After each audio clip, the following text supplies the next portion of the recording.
Yeah, I think we are going to talk about the Parthia and the Roman wars, or the Sasanian ones of Rome, or geopolitics right now.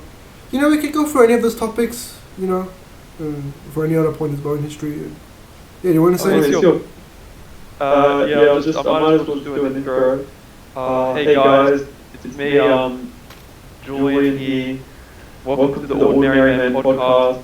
Today we have on the line Ordinary Man, or Hyperx Plays, Yeah. or Solomon the Magnificent, Yeah. or Shaw the First. He goes by many names. He's a very, very good guy. And he wants to talk about the Parthian wars, Rome vs Persia, geopolitics. Yeah. And I don't really know much about either of them. No, it's I have anything to say, yeah.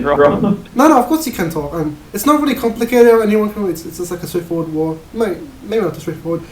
So Rome was originally a city-state, like a kingdom with, like, in the mythical sense, we had some kings. I think it was a Romulus, and then you had the early kings of Rome were Sabians, not really Latins from the actual city of Rome, right? But like the first recorded history we have was, I think, always that I can recall is from the Carthage and Roman wars, and that was when Rome already became a republic. So they overthrew the corrupt kings. I think they had 5 kings, and then like they had a consul. It's like, think of it as a prime minister or president, but with like instead of a 4-year term, you have a 2-year term, right? And with Julius Caesar, he was one of the last. I think when he said the last Roman consuls, maybe I'm wrong about this, but then he basically turned Rome from a democratic republic with consuls into a dictatorship, right? Becoming, let's say, the first emperor or the first autocratic leader of Rome, right? Since the kings, and obviously there was Mark Antony, there was it Cracus or Pompey or whatever you want to call him, and he won the civil war, but obviously since his senators were having this feeling that he was going to go and collapse, was like going to overthrow, say he was going to be an autocratic leader and overthrow the republic or something else like that. They assassinated him in the Roman Senate when he went there, and then they thought that the Roman Republic was still going to be saved, but no, it was not going to be saved. And Augustus won the war after his death, I think the Civil War, that's what it's called, and he became the true first emperor of Rome, and that began the Roman Empire. Britain was already, Gaul, France, and Britain was already conquered on the seas, and Rome became one of the most important empires in the region for the next 400 or 500 years, 400 years. And then during that time, they actually conquered Anatolia, and they're making their way to the Seleucids, which would conquer. And the Parthians were basically this Iranian tribe, not Persians, but they were related to Persians. Germanic peoples, the Scandinavians, like the Norwegians, the Danish right now, and Germans, Prussians, the Dutch, even the English are actually Germanic peoples, but they've been heavily Romanized. They also have a lot of influence from France as well. So, but yeah, the Parthians were basically, unlike the Persians, which have been urbanized during the Achaemenid period, I should have also been talking about the start of Persian civilization as I have with Rome in a very, very short kind of summary of it, which I should be making longer, obviously.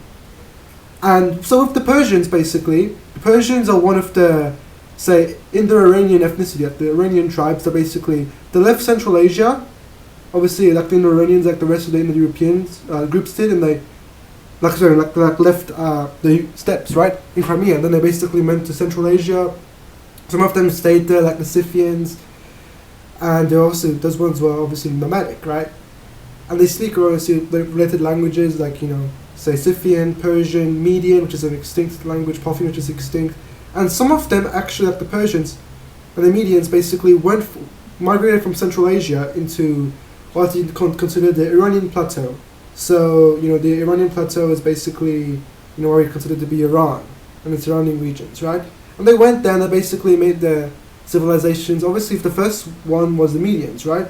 And there were these pre-Iranian, pre-Indo-European societies in what we consider to be Iran today. In between Fars province, maybe a bit into what you call Mesopotamia or Iraq right now, or back then as well, Mesopotamia, and like the Elamites.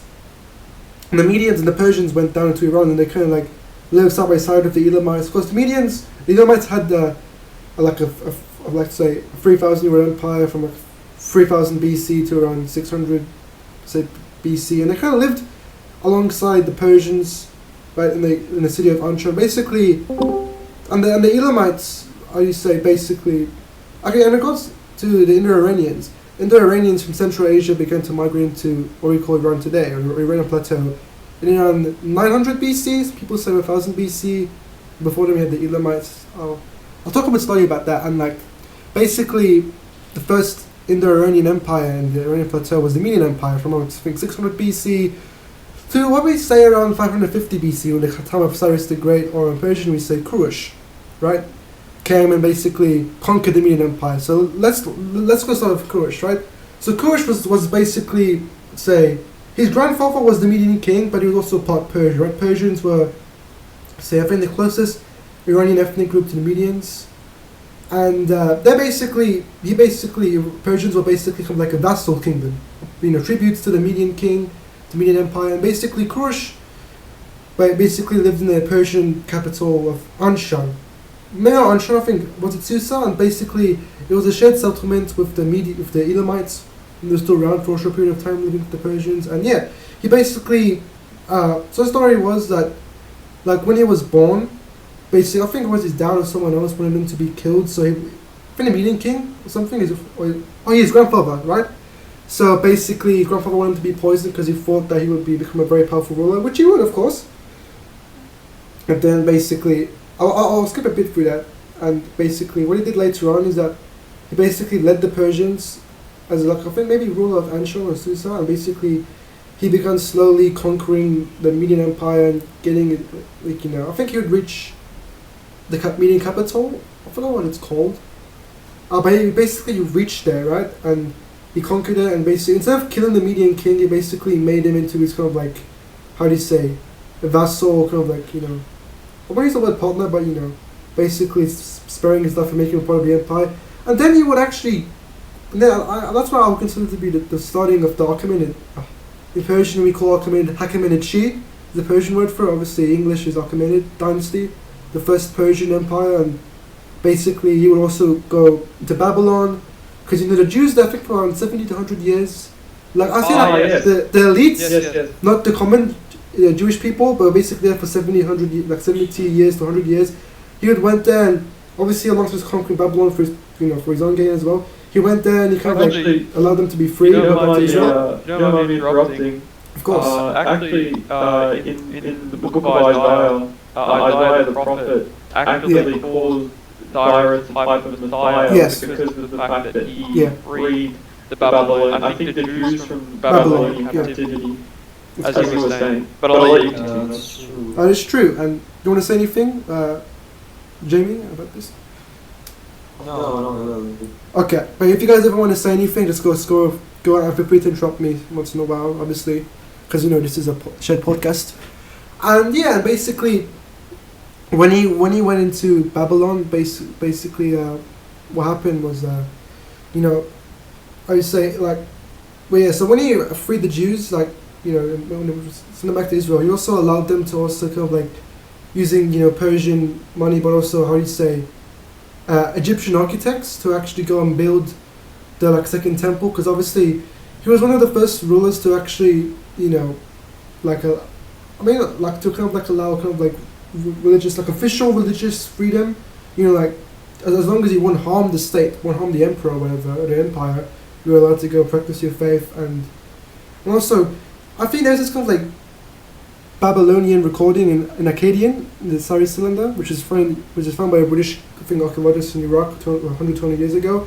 And it's basically, a part of it goes and describes there about how he allows personal, say, religious freedom and personal freedom. What I want to say is tolerating people's own kind of like culture and kind of like religious freedom, individual religious freedom and cultural freedom, which, wasn't really practiced to that full extent before him.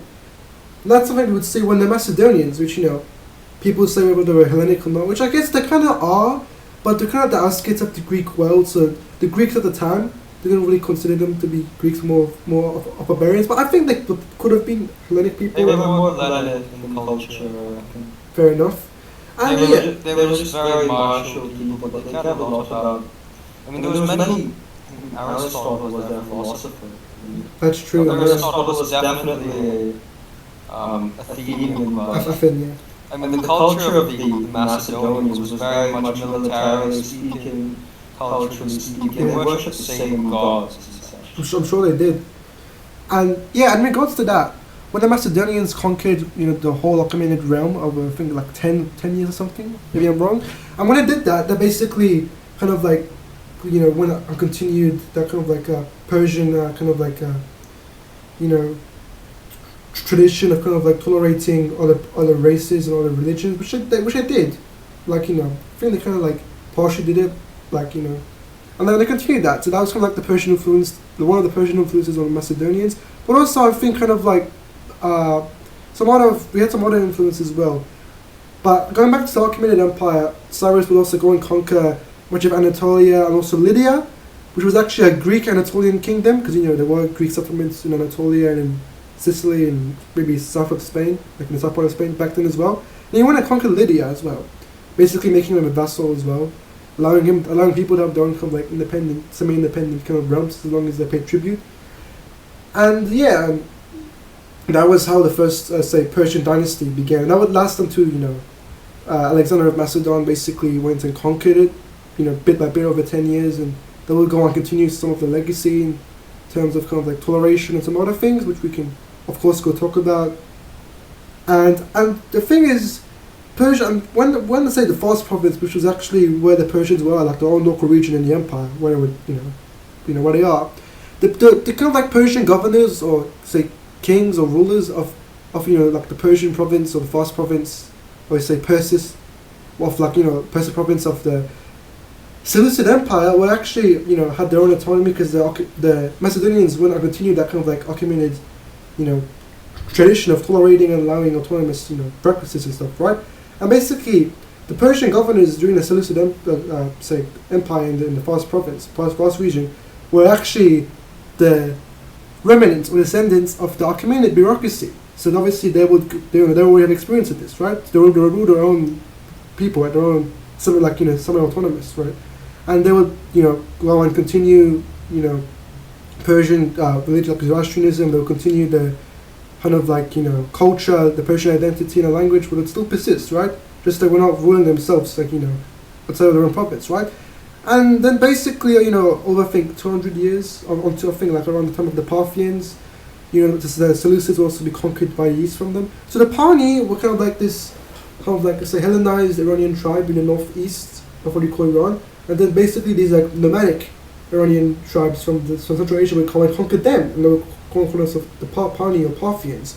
They like speak a similar, but I would say like a very distinct Iranian language compared to Persian, but they would conquer the Seleucids in their entirety. Of course, Rome would do it as well, the remnants in Syria, and then that was the Parthian Empire. The Parthians claimed direct kind of like imperial lineage from the Achaemenids, calling themselves Shahanshah of the Iran or Parthian realm.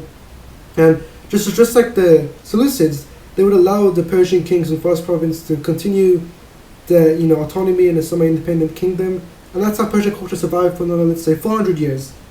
But yeah, until the Persians basically, Persian king Odysseus, the father of Shapur I, basically when they conquered Parthia and founded the second Persian Empire, or the Sasanian Empire, or we like to call it the Neo-Persian Empire, because that was the second Persian Empire. Of course, the Parthians were an Iranian Empire, but they weren't Persians, Of course, you guys already know what I mean. So now going to Parthia, because we're talking about the Parthian Roman Wars. So say immediately as soon as Parthia and Rome conquered the remnants of the Seleucid dynasty in what we call Syria today, the Parthians and Romans first went into contact. And now I think that was maybe 10-20 years before Carhae, maybe that year, maybe I'm wrong. But basically they soon went into, Rome wanted the Parthia to kind of take sides in conquering Cappadocia and Anatolia. Parthians taken a neutral until Crassus went on his campaign into Parthia in 53 BC, and then they kind of went into this Battle of Carhae. And of course the Romans were a lot more stronger than the Parthians, a lot more stronger states and army the Parthians would still be still decentralized, the Achaemenids and the Sasanians were centralized like the Romans. But basically, the reason why, other than, maybe, there being an internal civil war, but also every time Rome would want to conquer east of the Parthia, there would be strain in resources. Other than that, it was also because two reasons. The Parthians knew their own terrain, but also because, Romans had the better infantry, very best infantry, with heavy armor. Of course, Romans had infantry at the time, even with some armor, but it wasn't heavily used in their, in their own empire because it wasn't needed, right? And basically, the Parthian and the later Sasanian cavalry was better than the Roman. Was best in its region, right? Had the heaviest armor, had the best, techniques, and that was heavily emphasized in the Parthian army alongside its archers, right? And compared to the Roman infantry, the legions, which was very, it was not like too mobile, but it was very strong, which I give it credit for. The Parthian cavalry and the archers and army was very mobile. So that means if obviously you can look in the Battle of Carhae, what happened. Let's go search over here. 53. So obviously a battle. So this was before the death of Caesar. So obviously this was still in the time of the Roman Republic. So the Battle of Carhae was fought in 53 BC, of course, between the Roman Republic and the Parthian Empire in the ancient time of Carhae, and resulted into a Parthian victory. And the reason was because the Romans were not really, had a let's say, advanced cavalry at the time. Of course, they would catch up afterwards. So the Parthian cavalry had a lot of armor, and they also had, let's say, a heavy shock technique, right? And basically, the Roman infantry, they weren't really made to deal with that for a very long period of time, alongside the archers. So, Roman cavalry was more at the time before, I think maybe after the war, maybe after a few other wars, was mainly meant for scouting. Correct me if I'm wrong, of course. Scouting and some other things. Of course, they did, but the Parthian infantry, say compared to the Roman infantry, was not very advanced, right? It wasn't that good. It was less armored, and there wasn't really that emphasis compared to cavalry or archers, but it would catch up over time. Like, going forward to the Sasanian Empire, Shapur the first answer to the Roman, Praetorian Guard was a Dalamite guard, which, I could send here. They would kind of pick up the influences from each other in terms of the infantry and cavalry. That's what every armor, let's say every empire would do. And of course, here.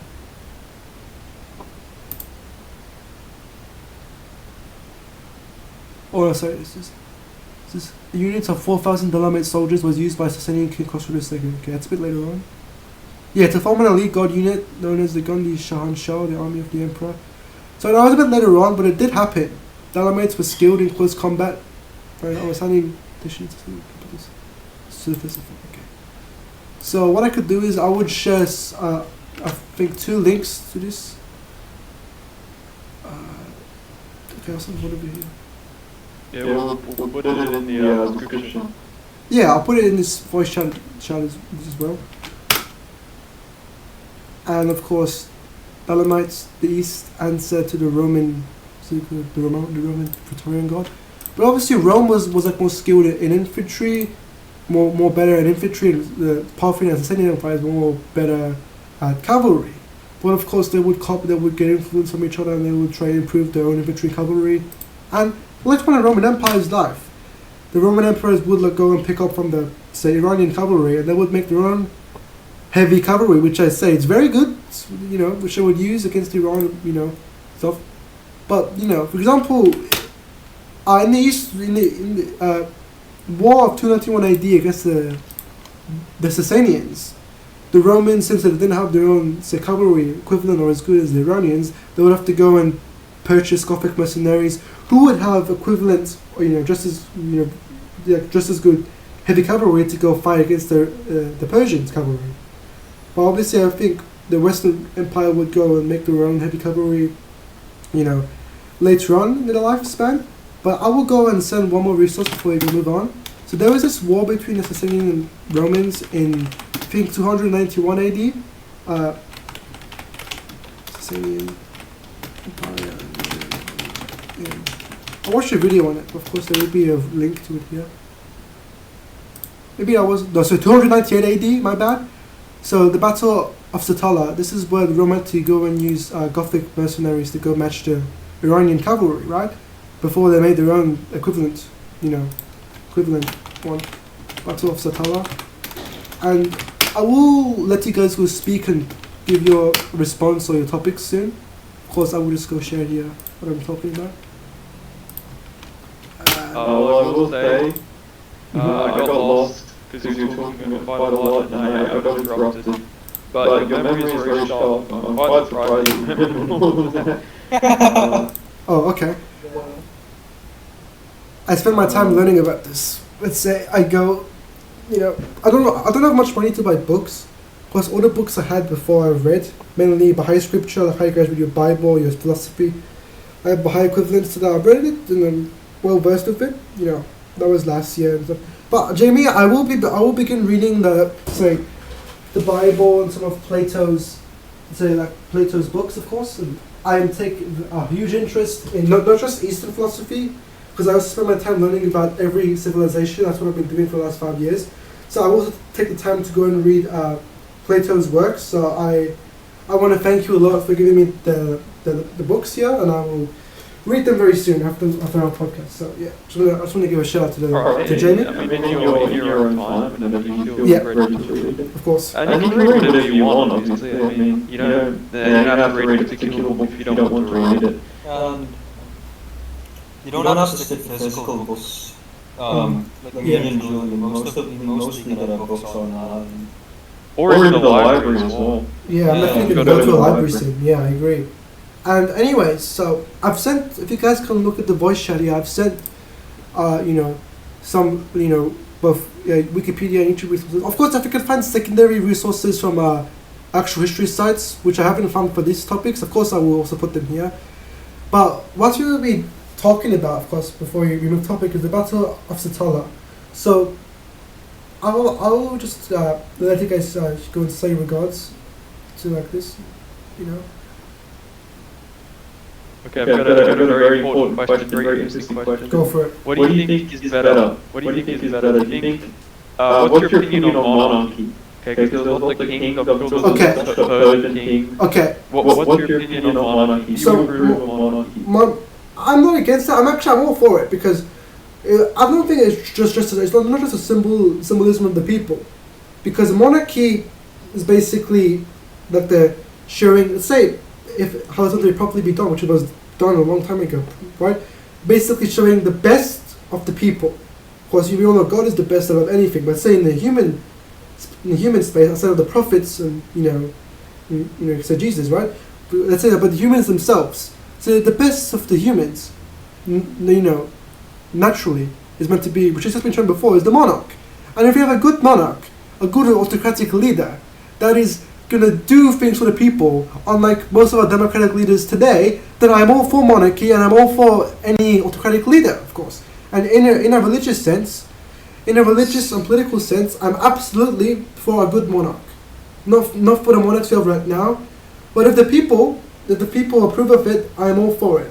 I'm all for it. And the political, the religious, and the imperial legitimacy is good. And if they are good rulers, I'm 100% for it.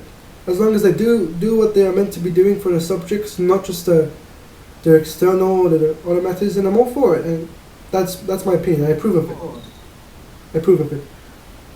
Well, I've got a question. You said before that you're part of you subscribe to the Baha'i religious faith. I'm born into it. Yes. Yes. If I recall correctly, it favors a more democratic form of government. Yeah, we do. Yeah. Would you? Is it like against monarchy? No. Okay. No, basically in our scripture, also we also quote the Bible and the Quran, because obviously that's the previous revelation in our own beliefs. So basically, we have this prophecy of there being a righteous king coming to Iran, saying there will be some future kings to Iran if there is a monarchy in the future still, that happen, which I think there would be. not in the autocratic sense, but in a constitutional sense, a symbolic sense, which I'm also for if it's a good king, if it's a good prime minister, right? And basically, that king is meant to be righteous, is meant to kind of like, say, like treat, not persecute against any group, not Baha'is, not anyone, be a good ruler, and that's basically going to be a good king in Iran. And just like how, for example, the previous prophets, like for example, Muhammad asked the emperors of Rome and Iran to go accept his religion, which I think, the Persians kind of like did over a few centuries. The Romans, didn't really do, which is fine. So basically, what Baha'u'llah, basically our prophet, what do you think is what Baha'u'llah tried to do is he sent one of his, say, followers and disciples. So basically, he went to the king of Iran at the time, and he asked him to go accept the faith, and he said no. But he obviously, I think that it might be possible that one of our kings in the future may accept or may acknowledge it, because there is a study by Harvard. I will send a link. It says the Baha'i faith is the fastest, newest growing religion. Of course, I'd say currently the fastest growing religion is. I don't want to. I have to say the truth here. I'm not for. I'm not against it. I'm neutral. But it's currently Islam. But I'd say the fastest, newest growing religion is actually the Baha'i faith, because in the last 200 years since Baha'u'llah went and declared his mission in, say, Baghdad, he basically, Baha'i faith has grown to around 6 million followers around the world. And, compared to the amount of religious Jews, it's around 15 million. And Christianity in the first 200 years, I think, how many Christians were there? Do you guys know? So you guys are very knowledgeable about this, right? I do have a question though. Yeah. You said that you reject globalistic ideas before. A bad one. You also said A bad that one. the Yeah. right. You said that there's a right form of globalism. Yes, How absolutely. does that differ in any way from Okay. the current? So very simple. It's our open one is transparent, it's democratic, and they're like United Nations matches what Baha'u'llah wanted to do, but it's not fully there, and because of NGOs, of centralization, of lobbying, and of course not being transparent, not being too democratic, and of course if you have any more questions about this, I will answer every single one of them, so you can of course have your be satisfied and happy, of course. And yeah, so let's go talk about what Baha'u'llah wanted, for our world order, for a democratic and religious world order, compared to what, let's say, the UN or the World Economic Forum, which is actually a more corrupted version of it, and is actually following individuals elites agenda. And yeah, you have any more questions on that? I will go get the resources and show you guys.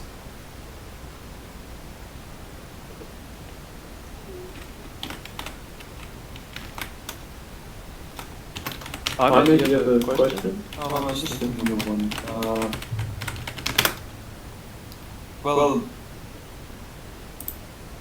you said just currently that you don't think the current United Nations matches what a globalistic The Baha'i faith, international organization should be. yeah. My question, however, is that you did say that there's not just that the United Nations is not it's on the right track, but it's not there yet. You said before that there's an evil kind of globalism. Yes.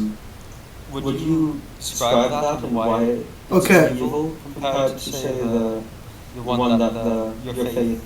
Okay. Of course. aims for? So basically, I know you guys won't believe me, because obviously I've been talking to you in the tech chat about these elites. So basically, have you guys ever heard of BlackRock before, Vanguard? So basically, Yeah. they're these CEOs, the CEO of this company. They basically, the BlackRock and Vanguard are basically asset firms. They own a part of every company, every economy, and a lot of properties, right? And basically, how do you want to say? So when I say elites, I'm talking about not just the very richest people in the world. It doesn't just include, say, Zionists or like people who want to call themselves Jews. In a secular religious sense, it also includes it includes like what do you say, globalists and non-Jewish people.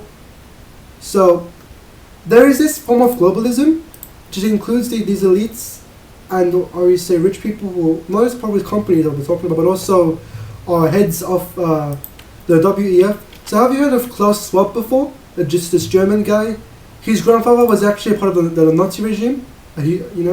And basically, basically he's a. So I'll just go send it here. So.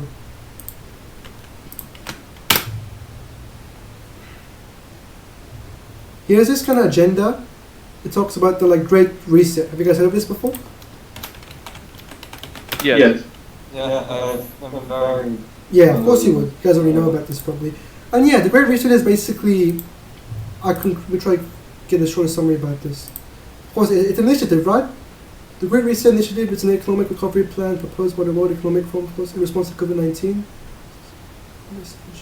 Its stated objective is to support recovery from the global pandemic in a manner that emphasizes sustainable development. This is the issue, sustainable development. But the way they are doing this is very concerning. So, the people who ally themselves with the WEF, say in the private sector, Bill Gates, a few other rich people, they're called globalists. Globalists in this sense is that the richest families in the world, they don't believe in being a part of the country of any country. They see themselves as they have connections and influence, investments in every kind of country, and they're basically, you guys have this idea. I think when I was talking to tech chat that they don't have a shared agenda because they must be very selfish, must have their own agendas, which they actually do.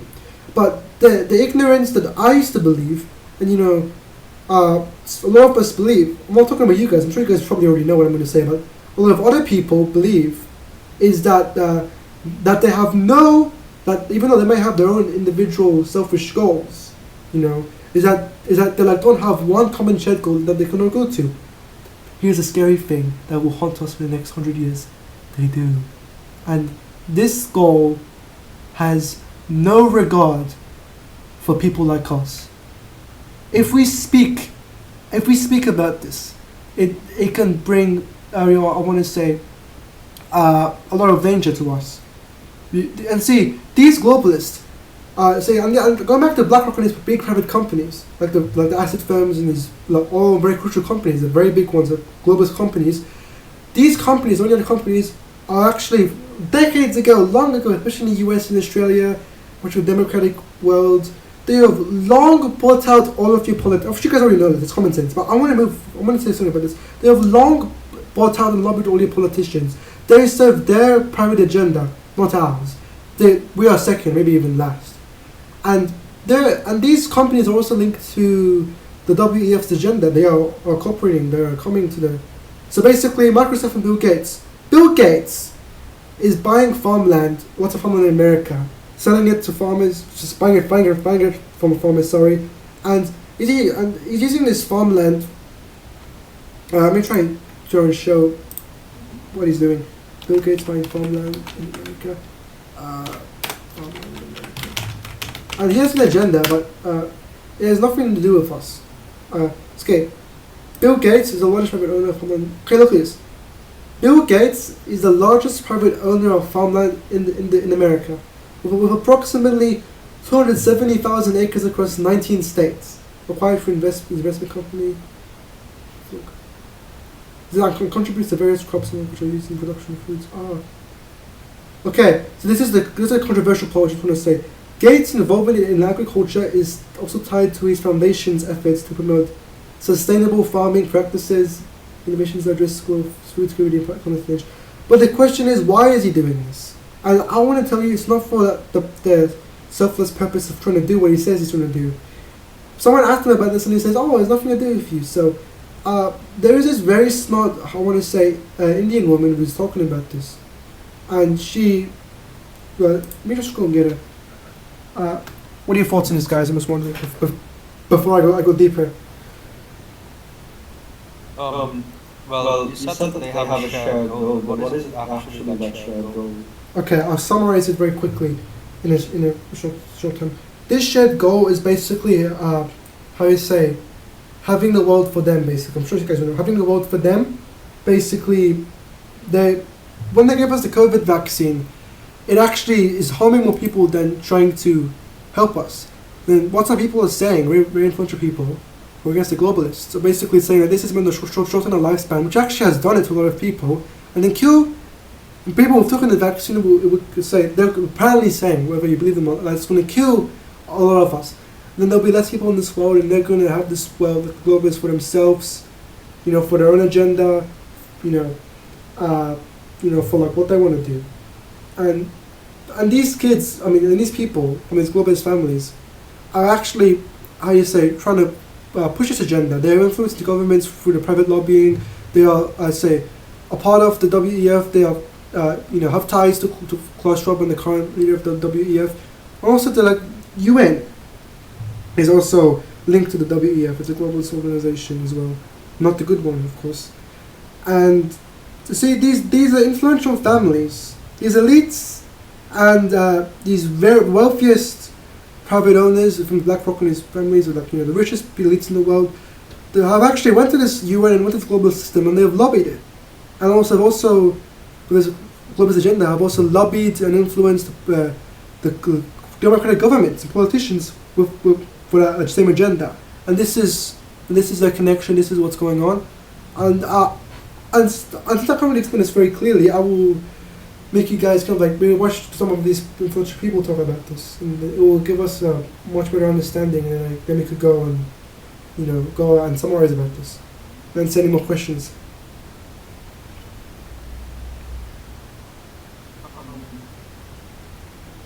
Yes, about the COVID vaccine, killing people. Well, it's still up for debate whether that absolutely. Absolutely.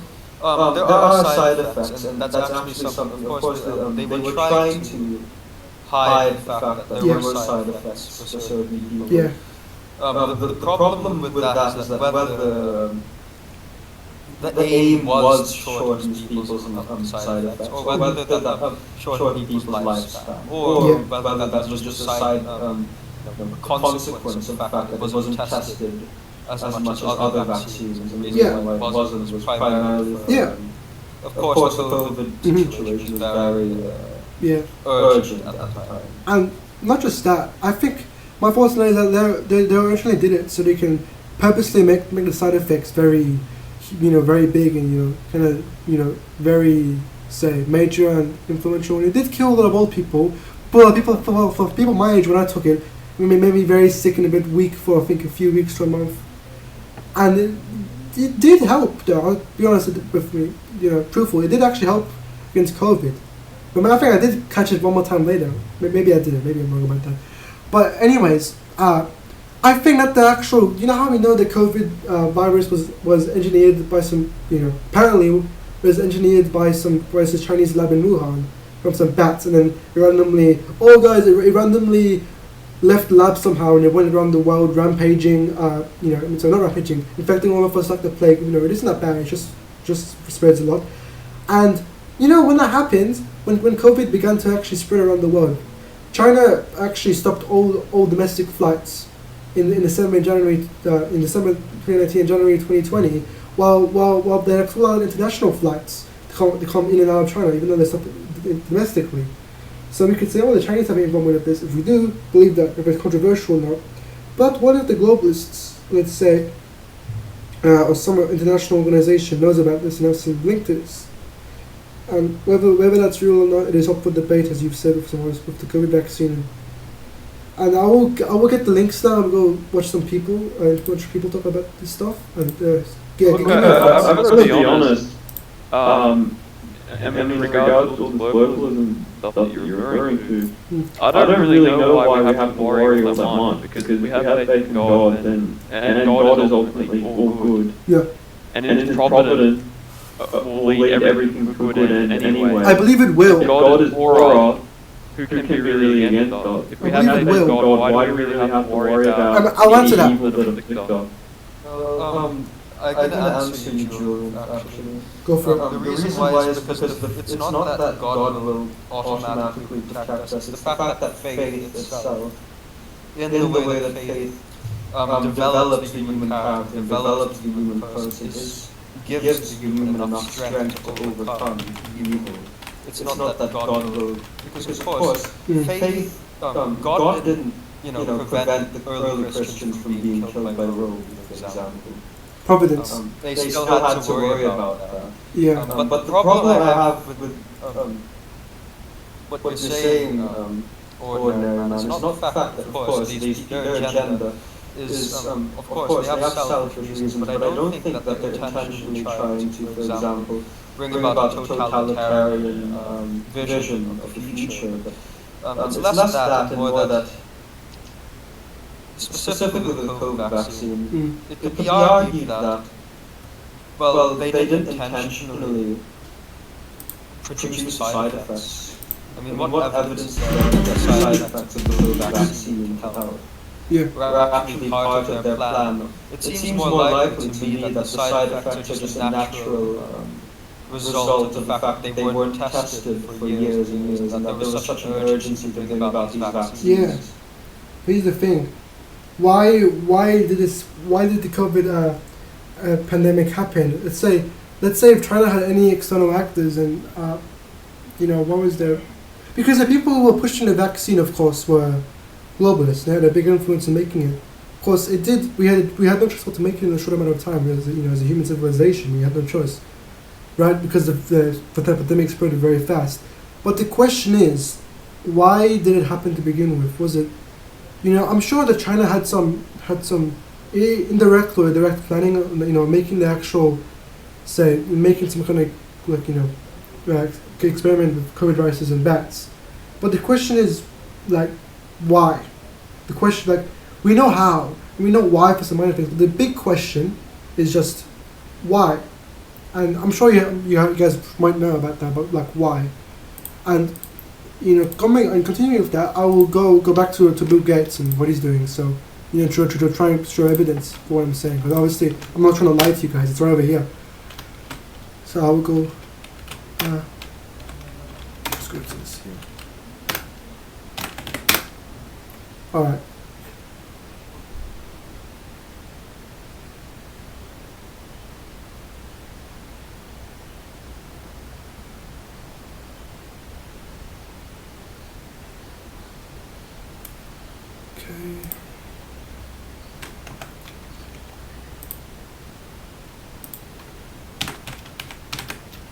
Well, it's not really a matter of the fact that we don't believe, even more so that, his mind there was kind of indicating. I mean, really, if we do have faith in the end, we can conquer any form of evil that afflicts us, regardless of if it happens or not. And so there's really no reason to overly be concerned about things that are kind of outside of our control, because it's inevitable really that people who are more wicked than we are going to try and cause the problem for their own selfish reasons. Because based on what you were saying, it seems like the primary reason why these men and women are consolidating all this power is to fulfill their own selfish end. Which makes sense because when you think about it, the root of all sin is pride, which is the exaltation of the self above everyone else and above God.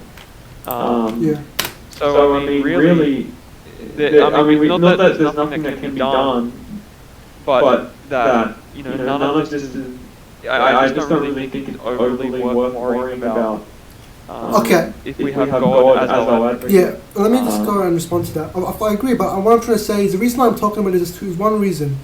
Because for, I'd say, a few decades to a century, if we don't really do much, if we're not aware of this too much, and not fight back, it will affect our material life in this world heavily. We spend a large portion, we spend our life here. An entire life is going to be affected by this. They're not seeing us as slaves they can use for their agenda to go take over the world. And even whether you believe this or not doesn't matter. Just that we should be aware of this. We need to be aware of this. Most people are not, and this really makes me upset because this is going to affect my livelihood. It's going to affect how we are what's going to happen to us materially. We have God, but we're going to be living here for, let's say, a certain period of time in our existence, right? In the earth, before, some of us believe that we will go to a spiritual realm, which I think we actually would. I think we definitely would. From this point in life, I believe we might go there. But you know what I mean. It's they're not really Well, if you're familiar with, again, if you read the Gospels and you read authors like Boethius, Boethius had a similar dilemma in the Consolation of Philosophy, in which, Boethius was a Roman. Yeah. I can't remember his exact position, but he was very high up in the Roman government, and he worked under the emperor. I think it was the Visigothic emperor, Theodorus. I can't exactly remember. I might know. And essentially what happened was, basically, for whatever reason, I don't remember exactly the reasoning, but Boethius was basically accused of treason falsely, and he was stripped of all his titles, and he was basically under house arrest. And essentially what happens in the book is later philosophy comes to him. So philosophy basically personified in the form of a woman, which is, if you've read the book of Proverbs, or if you do end up reading the book of Proverbs, is also how God is personified. God is personified essentially as a... Not God, sorry, wisdom is personified as a woman. So I won't get into that symbolism too much, but basically, Boethius stripped of all his titles. Philosophy consoles him by saying essentially that everything material is basically transient, and by transient I mean, which is true, that anything that has come into existence will eventually cease existing at some point. Every material thing is transient. And so the only permanent thing is ultimately God. Yeah, I agree. Because God is eternal. Yes. And eternal by that I mean He's the everlasting present. So He has no future, has no past. Correct. There was no time where He wasn't. He's always been existing, and He always will continue to exist. So the book essentially argues that everything material, and the Gospels argue the same thing, that if you store up treasures on earth, rust and moss will eat them up. But if you store up treasures in heaven, where God lies, then they're everlasting. No, I agree. They won't die. Yeah, and in regards to that, we like Baha'is actually believe in the exact same thing. I've read this similar. We Baha'is have our own version of this in Hidden Words, which is actually kind of like mystical work, how you say, written by a prophet, kind of like it is kind of like psalms, but basically in our revelation. Basically, there's some new things, and there's some things that continues of the Bible and Quran and psalms, whatever. So I already know what he's saying. I've read this kind of like exact same thing, in Baha'i writings. So this is something we share with Christians, and I agree with you, but I'm only saying this, the globalist thing, just because we have to be aware of it. I'm sure with spiritual providence, it doesn't really matter at the end. It's not eternal. It's not going to last forever. But I just want to let you guys. I'm sure you guys might know, but it's already. But I just want to let you guys to be aware of this. We should be aware of everything. But it doesn't mean we should take action or not. Just that we should be aware that we can choose what to do with it afterwards. That's really it. Because it affects us for a time, of course. That's what I'm going to say. You see, when it comes to globalism in that sense, I see it less as an actual tool for world domination and more as a foolish ideology with natural foolish consequences. I don't think that necessarily that these people are trying to actually make totalitarian I hope so. vision of world. Evidence to me points more that they adopted this idea not necessarily with utilitarian ends. And that they have utilitarian ideas for what they want to achieve. Yeah. But it's less that they want actual conspiratorial control, and more that they are just foolish people. I agree with you. People who are weak people, I have to say. Like in a mental, in a psychological sense, they're weak, but in a sense of having power and money, I think, and influence, I think they're very strong. It's a lot of it, lots of influential people, let's say Patrick, but David. I'm maybe saying one guy who's very controversial here, Andrew Tate also saying this, but I believe that these people and some other people have definitely come across these elites we're talking about because of how much they speak out against them, how much they oppose them. I think the problem that we are doing as say people let's say ordinary people is that I don't think we should go and oppose the globalists because they have all the political and material power on earth in every country because they have the globalists, right? But I wouldn't say they have any spiritual power. As what happened to what three Baha'is believe is that the Romans may have killed Christ's body, but they couldn't kill Christ's soul. His soul and his message and mission won, and it took over the Roman Empire, took over the soldiers, took over everyone, and it became the state religion after some time of persecution. So that's something I would like to say about that in regards to the globalist power.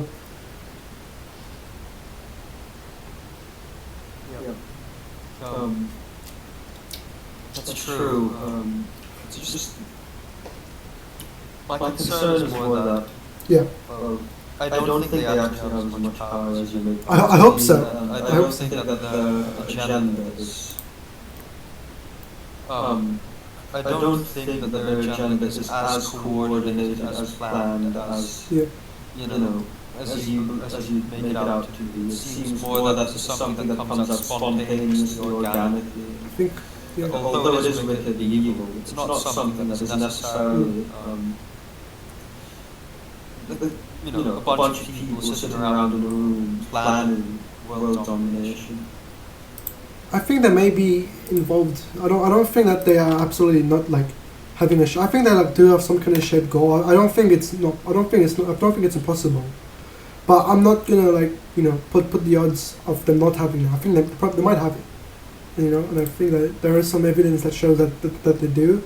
I've been sharing a lot of links to go back up my points in this.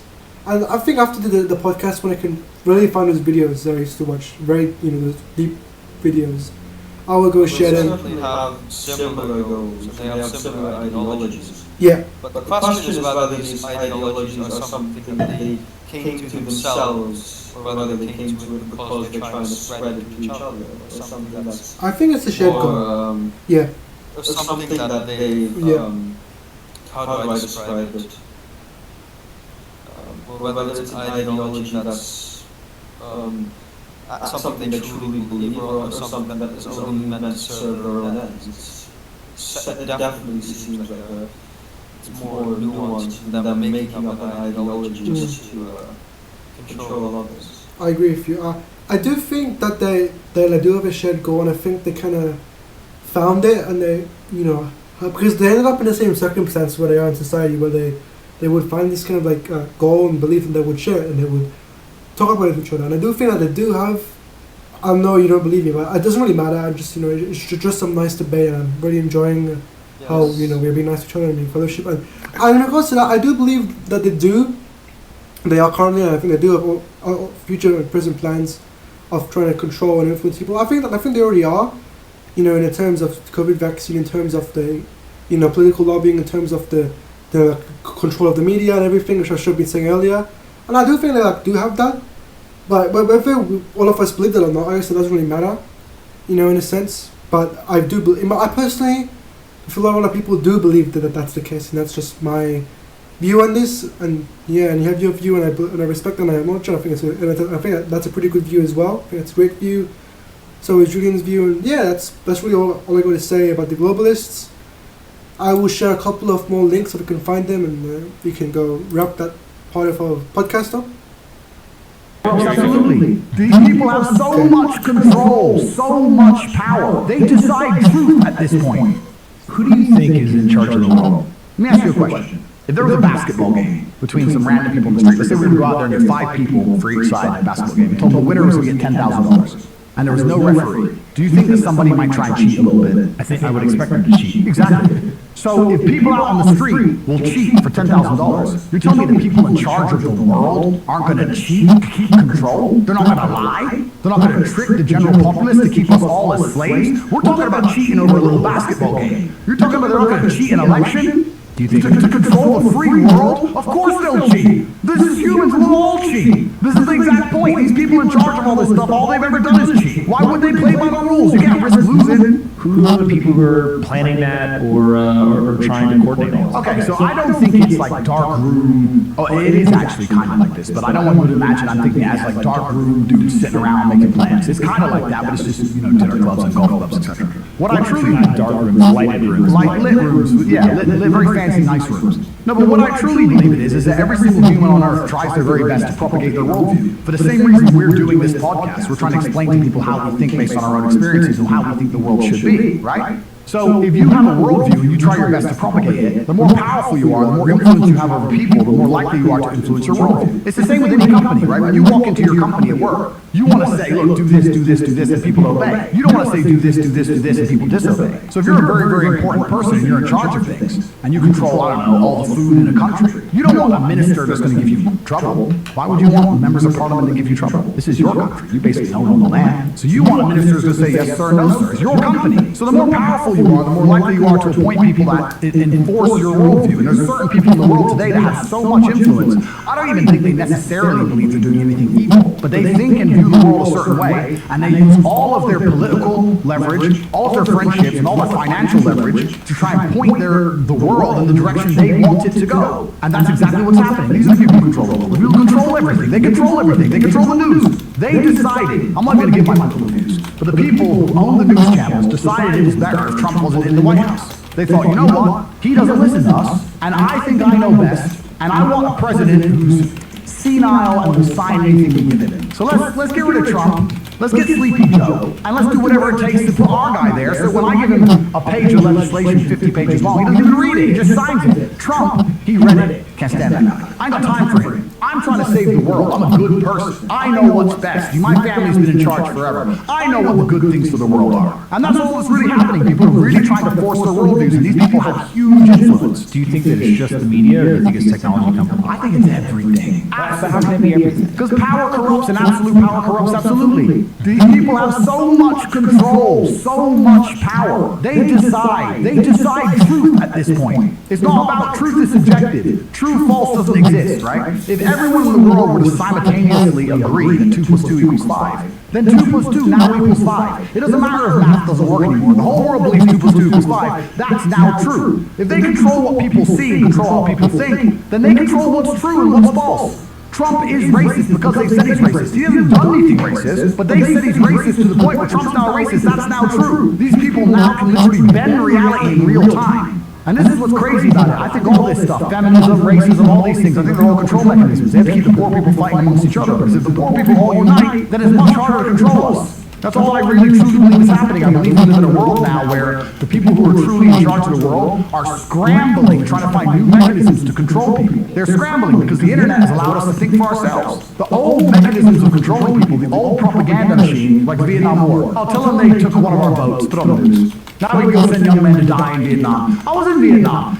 I'm military aged. Now when I go to Vietnam and we're all happy and smiles, right? 4 years ago they were shooting me. Like all the people died there for what? It's stupid. The whole thing is stupid. And they lied on the news about why we even went there. But now that we have the internet, and now people can look and fact check things themselves, they're like, oh, okay, well our propaganda mechanisms, they still work. Corona's proved a lot of that. They still work, but it's getting harder and harder. So we need to distract the people. We need to distract them.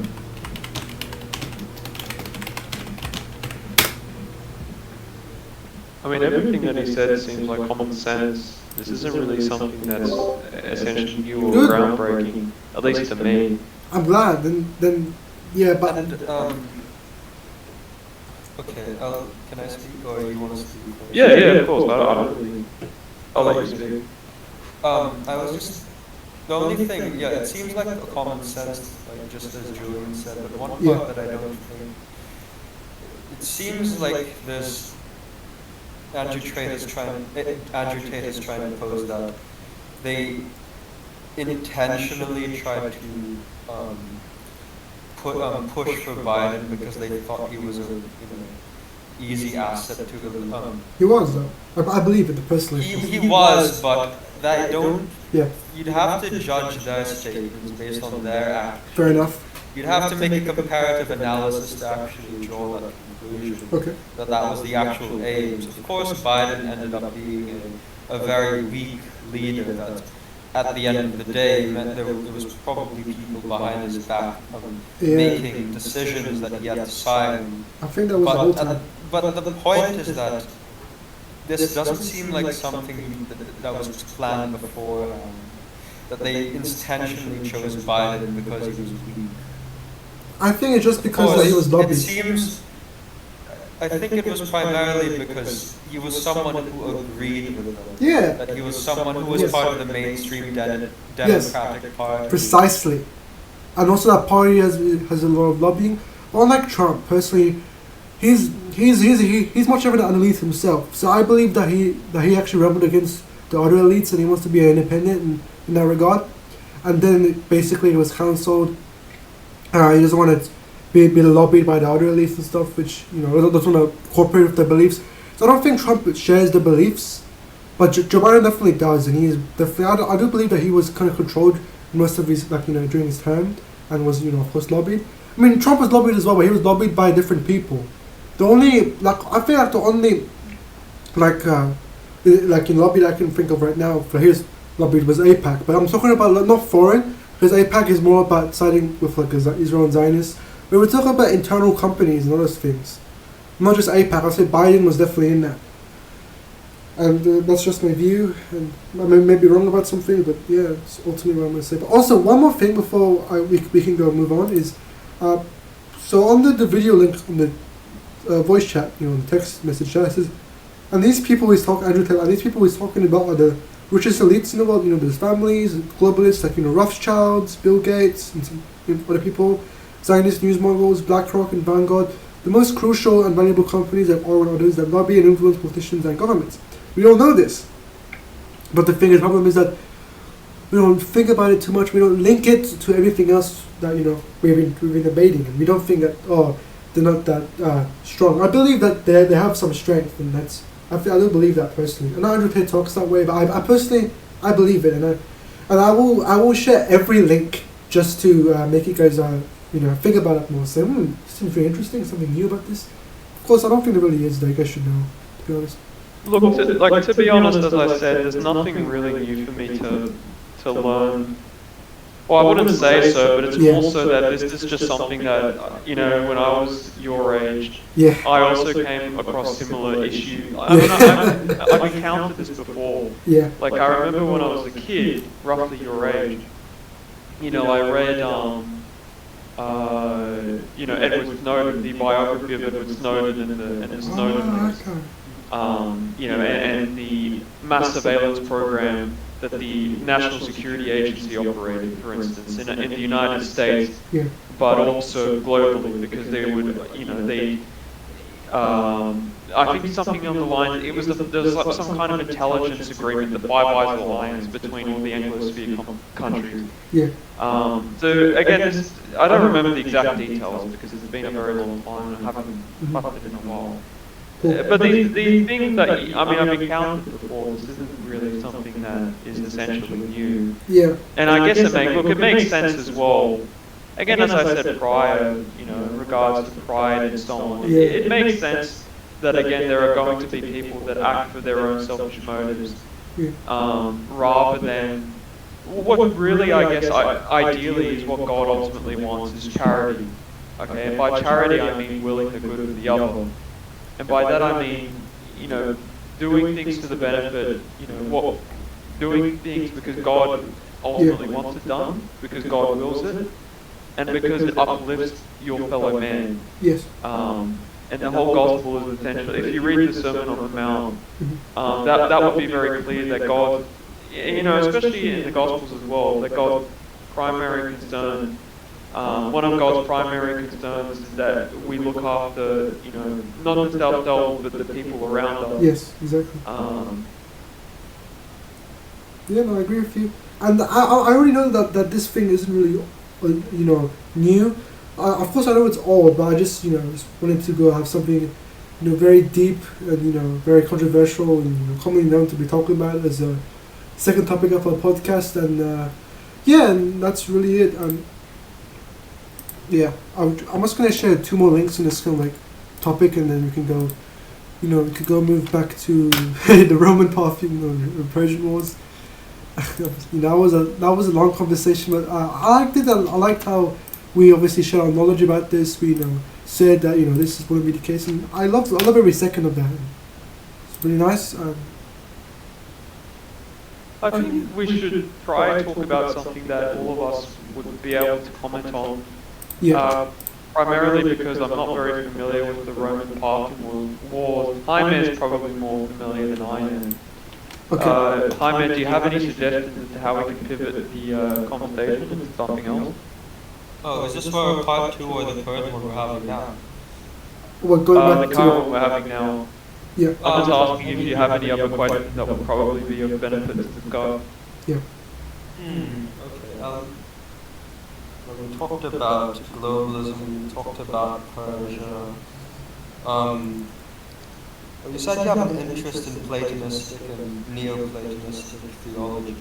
Yes. And cosmology, of Yeah. course.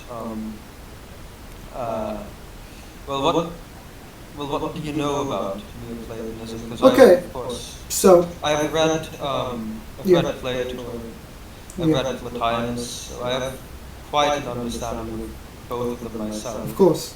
So Neoplatonism is basically the kind of like Platonic philosophy, theology, cosmology are basically fused with Christianity, so kind of like a second renewal faith, with like I'd like to say something first. Actually, Neoplatonists, the major ones, they were not Christian, and even Jews? Plotinus himself. The major Neoplatonists, and including Plotinus himself, they were not Christians, and they actually wrote sort of refutations of Christianity. Yeah, I felt that there were a lot of. I was also going to include Jews and Muslims because there were a lot of Jewish Neoplatonists, and also like a Muslim ones who kind of like fused kind of like the Platonic philosophy with the Islamic or Jewish religion and theology. And I like to point part of the before I go to the Christian and Jewish one, part of the Islamic Neoplatonism started with this thing. Persian speaking, I want to call them part Turkic, part Persian, and basically Islamic philosopher living in Central Asia today, or Transatlantic, I don't know how to pronounce that region.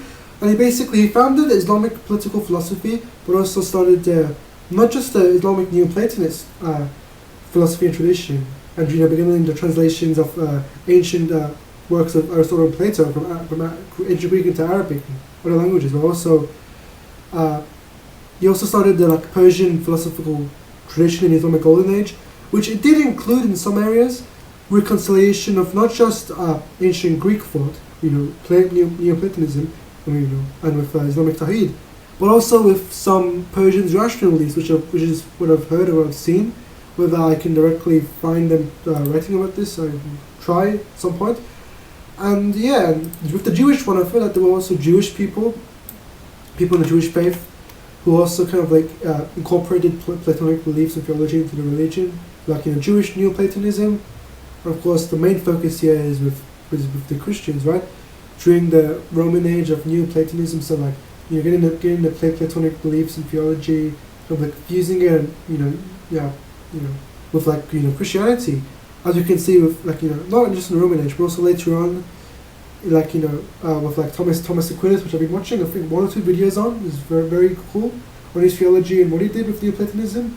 As Jamie said, as Julian said, is basically Aquinas was basically a baptized Aristotle. So in our regard, yeah.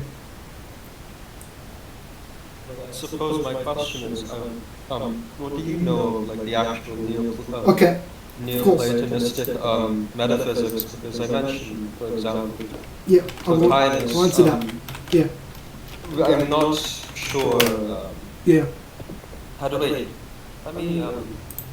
So, in regards to Neoplatonism, I haven't finished my question. Oh, dang it! Sorry. Yeah. Well, my question is more that Yeah. Neoplatonism as a school, it derives from the man Plotinus, who was a pagan during the 3rd century, Yes. if I recall correctly. Okay.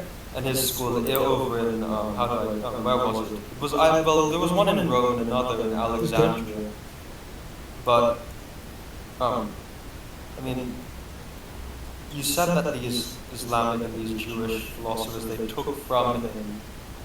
What exactly did they take from Plotinus and his school of thought? So from Neoplatonism? How is that actually? Yeah, so the cosmology and the kind of like belief in the oneness of God, which I would say Plato's teaching on that in the original Platonism is very similar, I'd say also relative to the Islamic concept of Tahir, and the oneness of God, invisible, almighty God, and the same thing in Judaism. Judaism is also similar to Islamic Tahir, belief of one invisible God, being almighty, transcendent, supreme, infallible, and having being omnipotent and emanating in a hierarchy.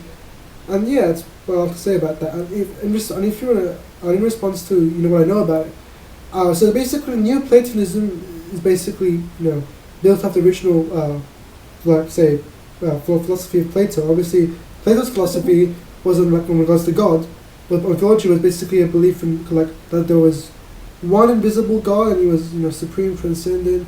All the things that Islamic and Judaism has in regards to God. With or without Neoplatonism, right? And I find that like whether it's Platonic or Neoplatonism or philosophy which is fused, with the those Abrahamic faiths, is that it's very similar and relative to the Baha'i belief in God or in theology, which I can if I'm describing you, for example, when I wrote a verse, like philosophy kind of like theological kind of verse, you thought it was Neoplatonism, but it was actually a Baha'i, like derived from my Baha'i tradition. But you can also say the Baha'i tradition is very, in theological terms, could be seen as Neoplatonism because of that relativeness. But also, the Baha'i, the whole is kind of like cosmology hierarchy model has been taken or influenced from the Neoplatonic model, as I saw in the Wikipedia and Baha'i sources. And yeah, and I of course further answer your question as well. And I will go share the kind of like the Baha'i cosmology and see how it's very similar to the Neoplatonic and the Platonic one. But yeah, so basically, this is a conversation that yeah, I'll leave it for later, not for now. Going back to what you said, of course. So yeah. You want me to speak? We talked about this in a different conversation prior. Yeah.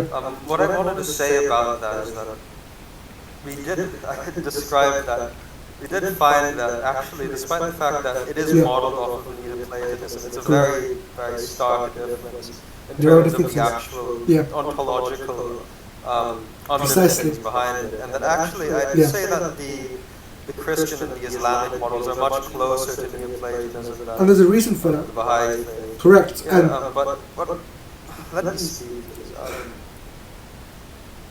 Well, actually, let me think first. So I lost my train of thought. Give me a sec. of course. Before Jaime asks this question, I wanted to ask a follow-up question. Because there's really no point talking about metaphysics if we don't have a definition of what metaphysics is. Okay. So I wanted to ask, do you understand what metaphysics is? So when we talk about the science of metaphysics, what is metaphysics? What does it mean? Metaphysics is basically the go on. Okay, so metaphysics is a study and like a discussion of like spirit,ual, how like to say like non-physical elements and hierarchy. Basically like how I like to say spirit, like spiritual attributes, concepts, and stuff like that. Basically things that are not physical. Among other things. I wouldn't say that's what metaphysics is. I'm not saying it's the whole thing, of course. Well, I don't think it's less that and more by the fact that I think metaphysics traditionally described would be the framework underpinning what reality is, or underpinning what is. I use the word cosmology for that. Metaphysics of politics. I there's agree a with you. metaphysics of Yeah. ethics, there's a metaphysics of anything, really. Yeah. It's not to do with the fact Yeah, that it's yeah. not physical, My bad. and more to do with the fact that it's the actual, the frame, Yeah. the actual overall, map of what a thing is, like the Yeah. actual nature of that Yeah. thing. for I use the example. word cosmology for that But, generally. My bad. But my question earlier that I wanted to ask is that you mentioned that Islamic philosophers took from Neoplatonism in the fact that they believed in one God, one unity, Yeah. Tali. But Tali. these are things that they believed in long before they Yeah. adopted Neoplatonism. And they adopted get it. these from Yeah. Neoplatonism. But what I was curious, if those were the things that you mentioned that were inspired by Neoplatonism. But No, I didn't say before inspired. that. My bad. But I was curious about what was actually Yeah. inspired by Neoplatonism, but that these philosophers believed. Yeah, so what I meant to say is that, no, yeah, of course, I didn't mean to say influence, I mean, like, they had Tawhid and all these things before Neoplatonism, but the reason why they adopted and took, for example, political philosophy from Neoplatonism and maybe some very much deeper things is from, for other stuff in Islam, is just because that the Islamic Tawhid and the Islamic belief in the unity and oneness of God is already similar or relative to what is taught in Neoplaton, in Plato's works or in Neoplatonism. Not really that, in regards to God, because I already had that before. So I meant to more say, what they took from that instead was like the political philosophy and things that would be used for, I would like to say, I don't know what's the, no things that were used for Islamic esotericism, if I'm pronouncing it correctly, more than their own core things, And let me, let me just go and get that actually. Esotericism and political philosophy.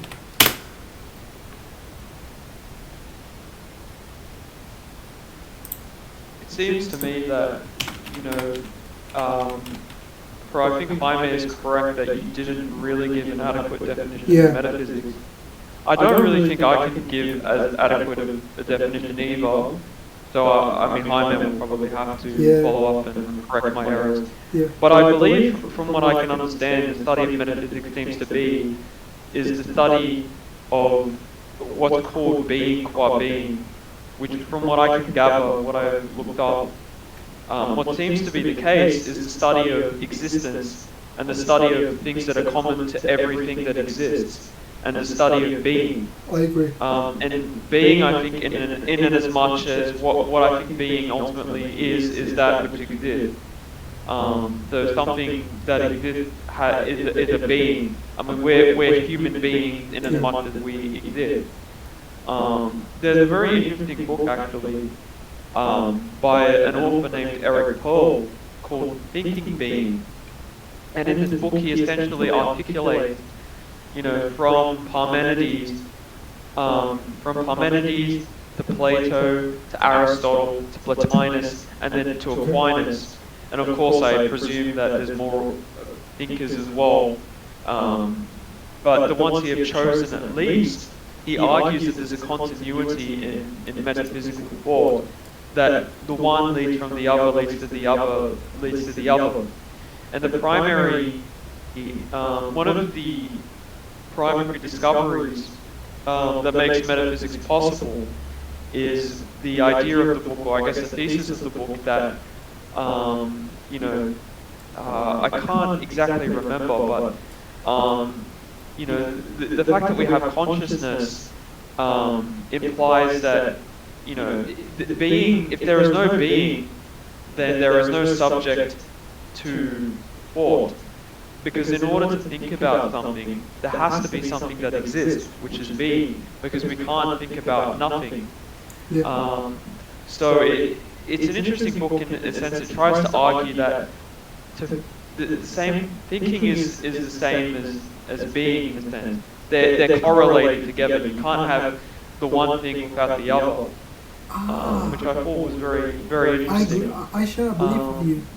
Go on. I'll talk about it. So as long as there's being, you can't have essentially you can't have consciousness without being, because I guess consciousness, from my understanding, and I could be wrong, but I think it comes from the Latin, scientia, or the science part of conscience in Latin, means essentially knowledge, and then con means with knowledge.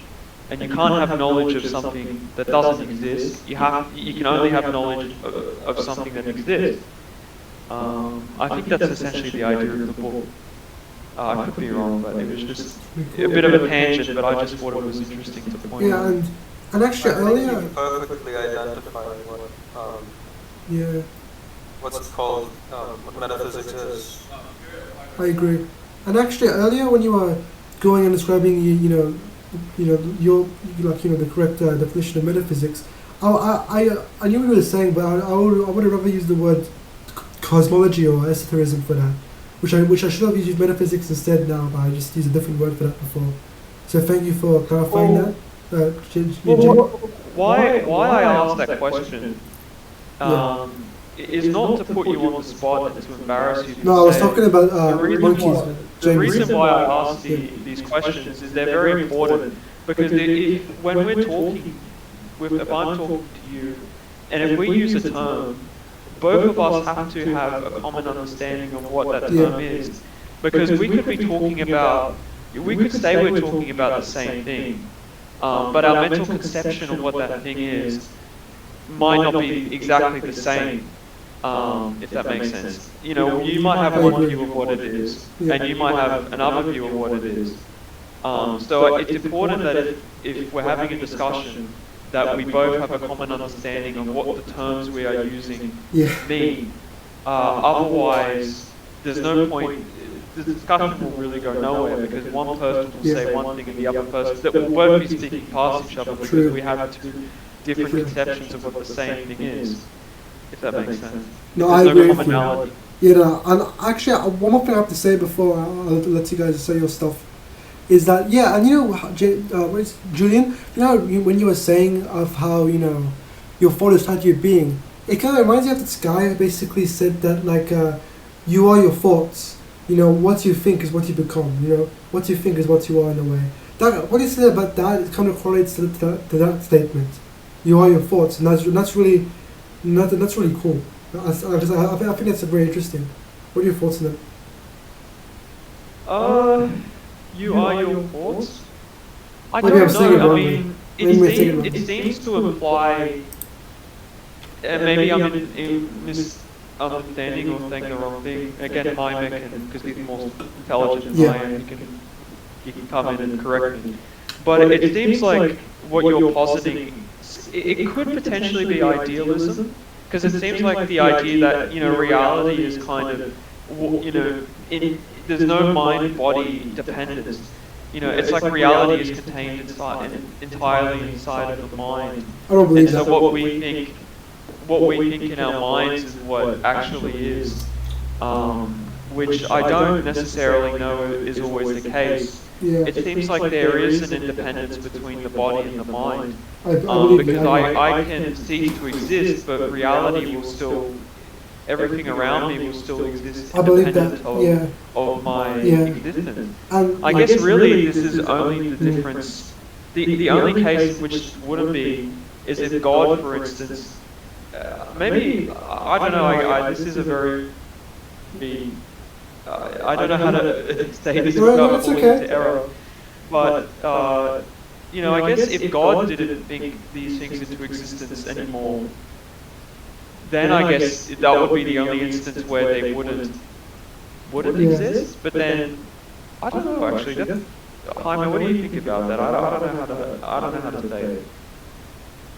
I was going to say something entirely different, but I think you're getting it right. It's not just your thoughts. The problem is that the problem with idealism, and I actually think that most idealists recognize this, and they actually take a middle ground. The idealists only say that that the mind takes precedence over the body, which is honestly, I sort of agree with it some. But what I think is that idealism, there's a problem that, how do I describe it?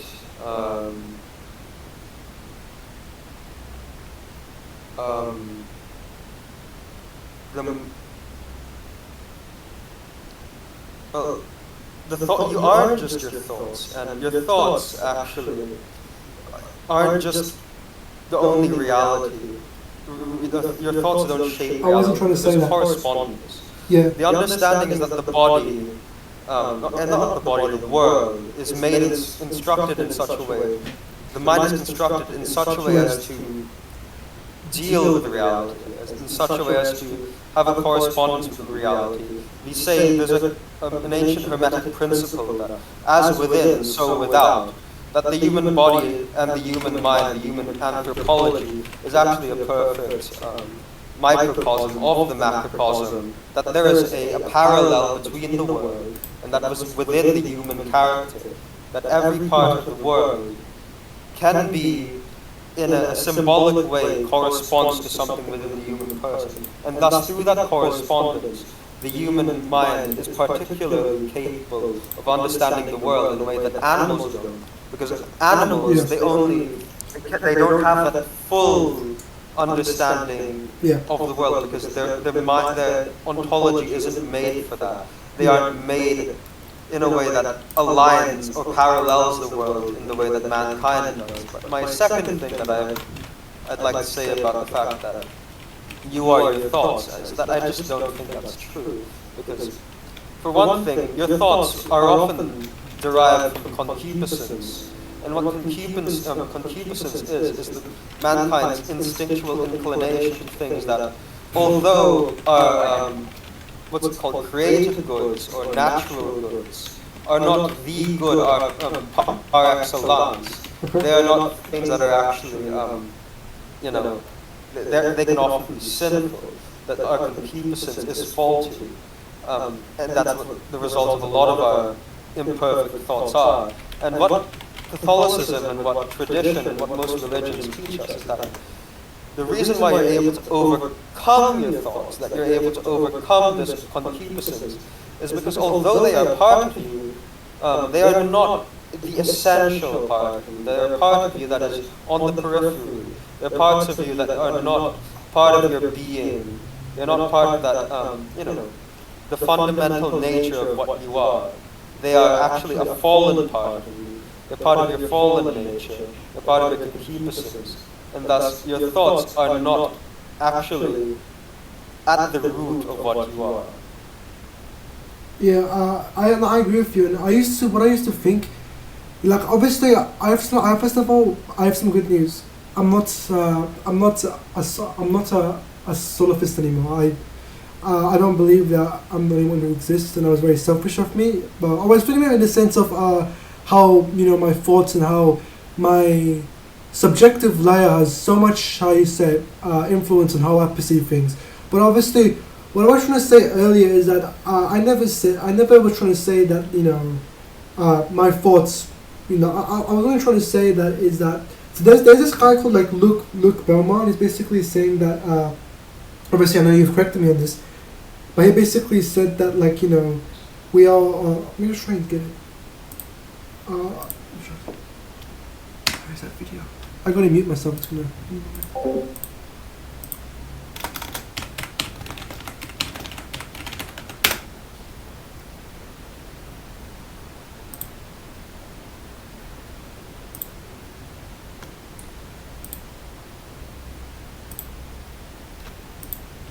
What's the best piece of advice? Okay. It's a very short video. It's not a full-length video, but it is from a podcast. Just go copy message link. Let me go and type in something. What are your thoughts on this?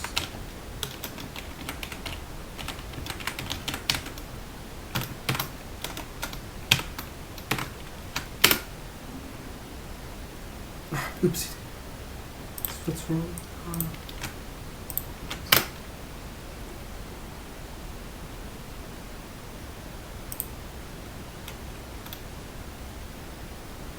Do you guys? Can you guys go to the voice chat text channel? I'll put the thing on.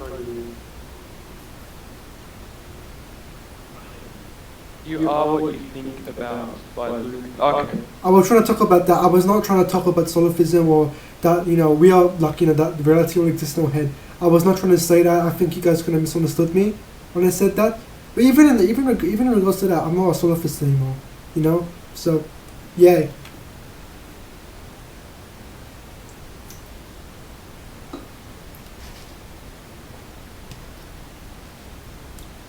Okay, well, that's a good thing. I'm largely agreeing with this.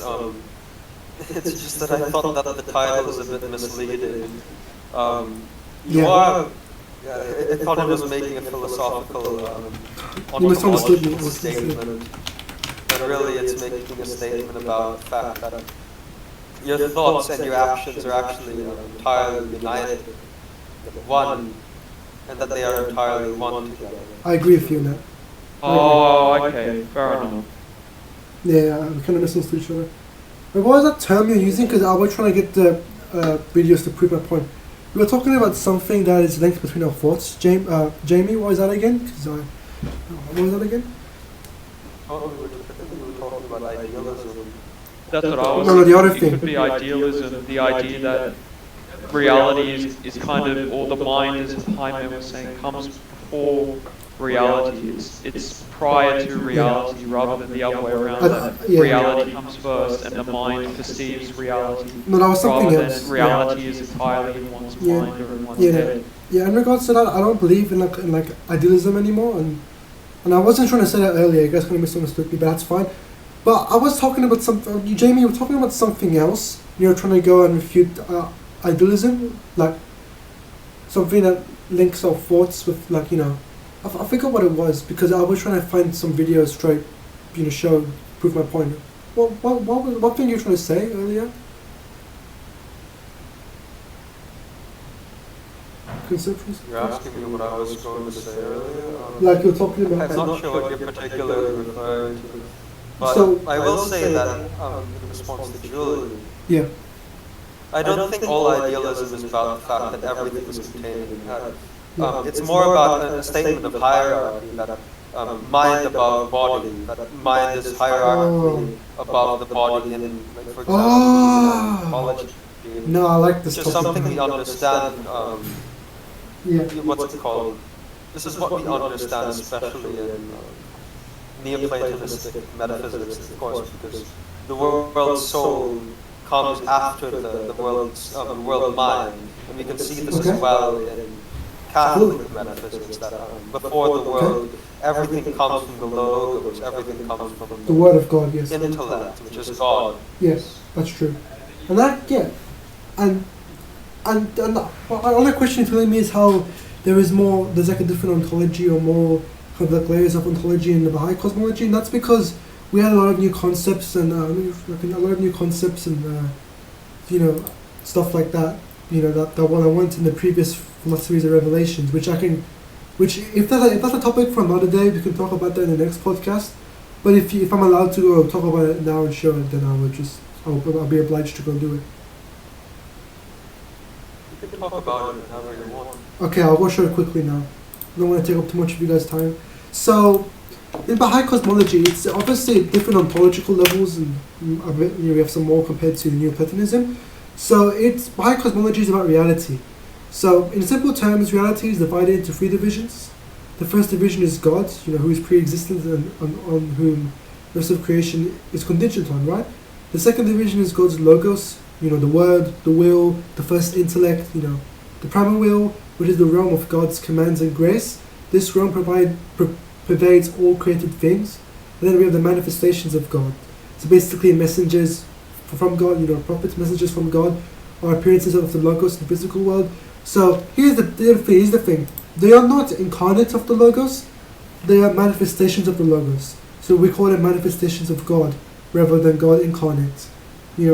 So you wouldn't agree with verse John that says, in the beginning was the Word, and the Word was with God, and the Word was God, so and the Word became flesh. Yeah. So the Word, like the Logos, became flesh, as the Logos became incarnate. So, no, I don't believe in being incarnate. So when it says the Word was with God, we believe that Jesus was the manifestation of that word that was with God. So we believe him to be a manifestation in that sense of God, not Wait, incarnation. hang on. Before you answer that question, sorry to interrupt you. No, it's perfectly fine. Yeah. So, when I say incarnate, if I'm mistaken, incarnate comes from the Latin. It means carnem in Latin means flesh or body, and then in obviously means, well, you know what in something means, so in the flesh, right? So God taking upon human flesh. Yes. But you use the term manifestation. So what do you mean by that term manifestation? Because it seems like it's similar, but I don't understand what you mean by manifestation. So instead of God incarnating himself into flesh, he is manifestating, himself or what he wants to show into a man. So manifestating is basically manifestating his virtues, attributes, and the spirit of his logos into a man.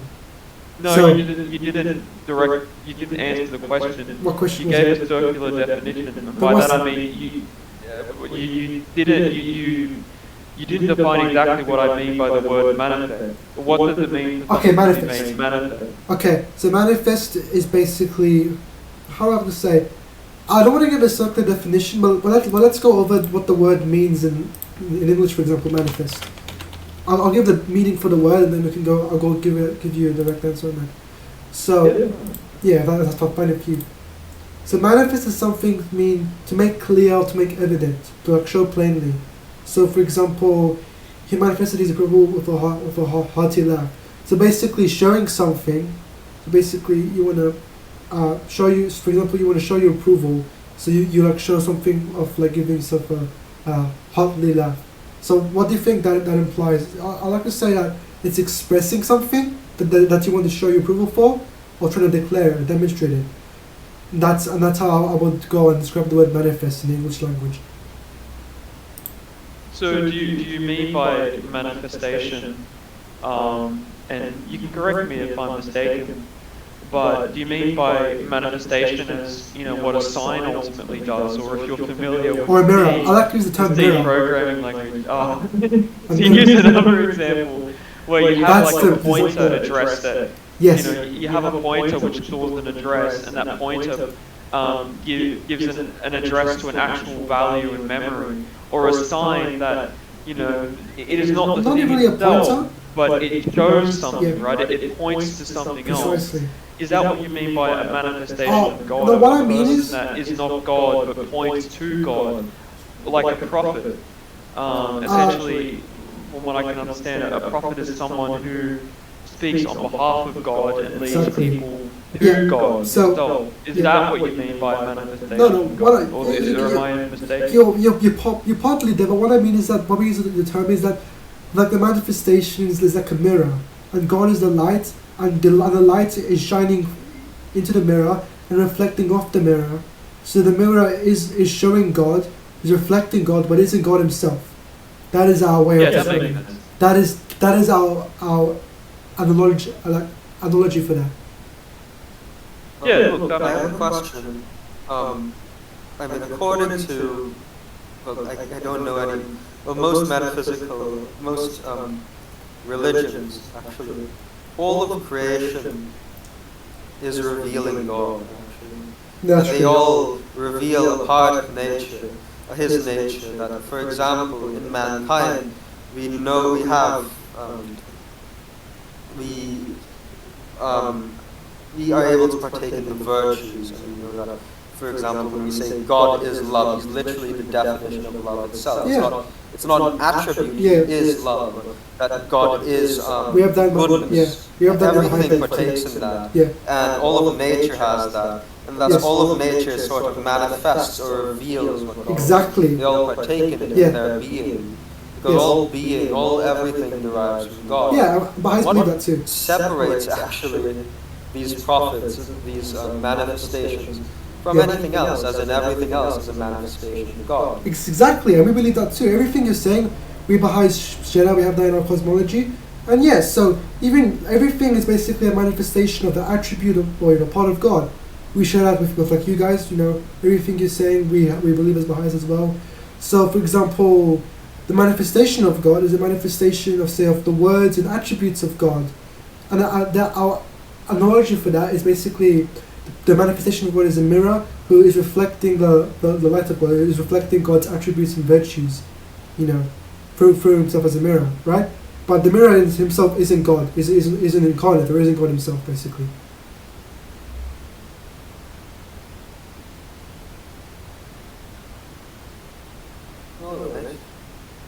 Okay, that makes sense. And we could go deeper. Actually, that's a very good analogy, I must confess. That makes things very clear. Awesome, I'm glad I could do that. And we could go deeper into the actual cosmology. So I'll go skip for the messages. So yeah, messages from God, or manifestations of God. Messages from God are appearances of the Logos in the physical world, go manifesting as in reflecting God's attributes and, his word through himself as a mirror, but it's not God himself, is not incarnating him. The mirror isn't God himself. And the third division in our cosmology is creation, which includes the physical world, creation, or also spiritual as well. Creation is not seen as confined to the material universe, right? Individual material objects such as the earth are seen to come into being at a particular moment, and subsequently to break down into the constituent parts. Thus, the current universe is seen as a result of a long-lasting process, cosmological timescales, evolving to its current state. In the Baha'i faith, the whole universe is a sign of God and is dependent on Him, and humanity was created to know God and to serve His purpose. And before I will bring it to you guys, I would like to talk about realms. So the Baha'u'llah says that we have 5 realms of existence. This terminology used can partly be traced back to Islamic Neoplatonism and Sufism, but this does not mean that Baha'u'llah supports a Neoplatonist or Sufi worldview.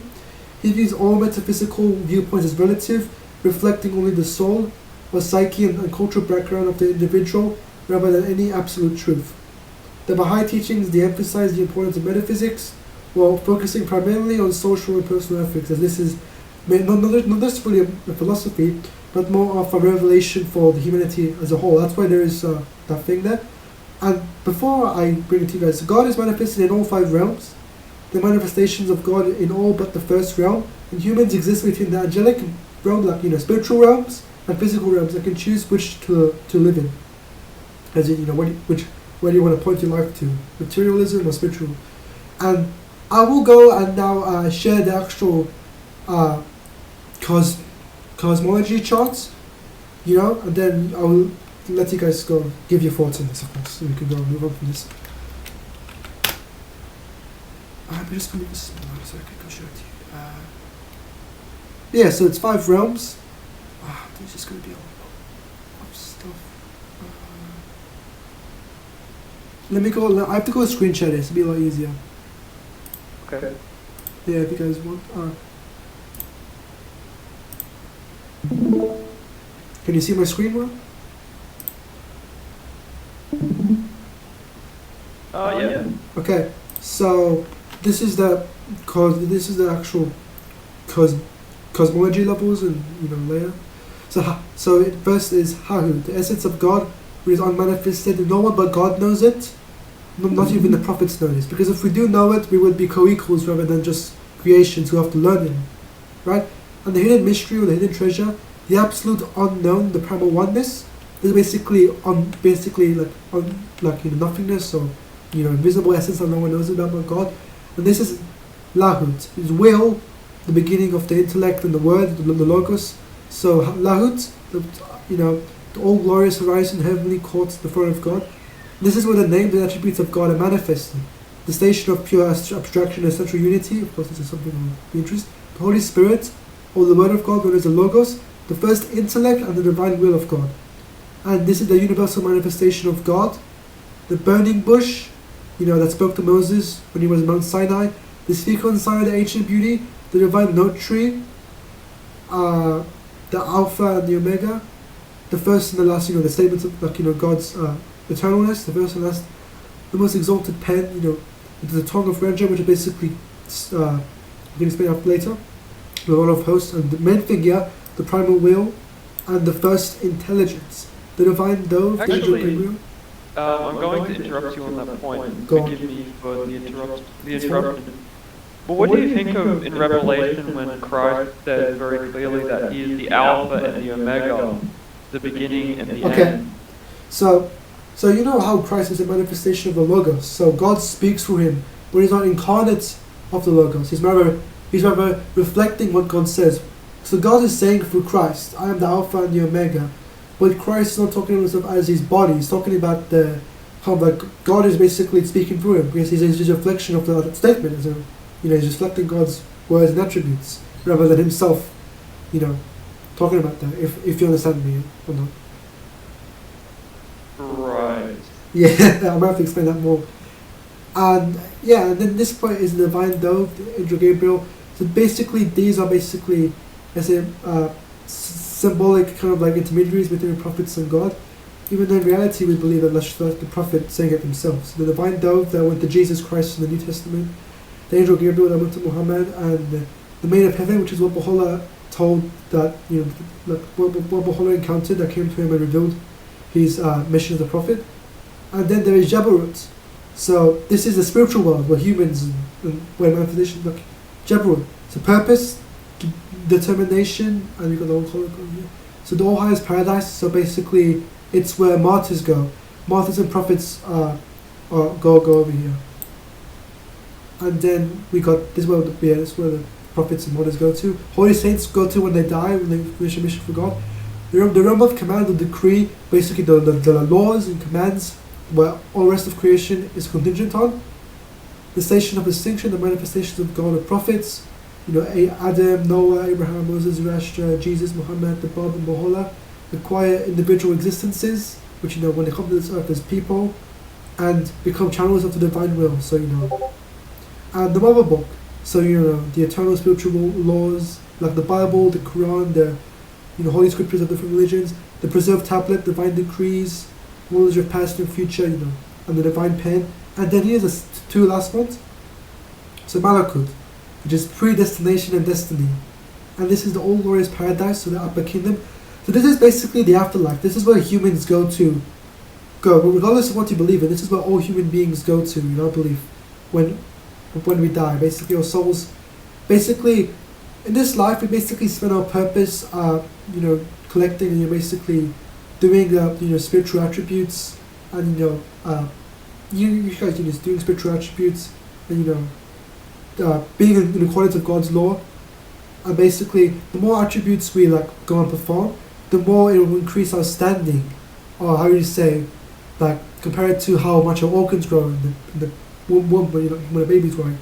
And then basically this goes sets what station that we have in the afterlife, in the upper kingdom, which is Arabic. Abba is Arabic for glorious, and English the all glorious paradise, the afterlife, spiritual realm. So one more thing I would say is we don't believe in heaven and hell as literal places, or after as a place we call afterlife. Heaven and hell. Heaven is basically being distant from God and going basically going and ignoring His teachings and basically doing your own thing. But heaven is basically a being of basically being close to God and following His laws and teachings, whether in this world or afterlife, basically. Compared to how Christians and Muslims would view it as more of a literal realm, of the afterlife, but we Baha'is don't believe that. And then there's the angelic realm, the world of souls, the conquest of fire, which is actually the souls of prophets and martyrs and saints. I'm going to say this instead, not the other one up there, but yeah.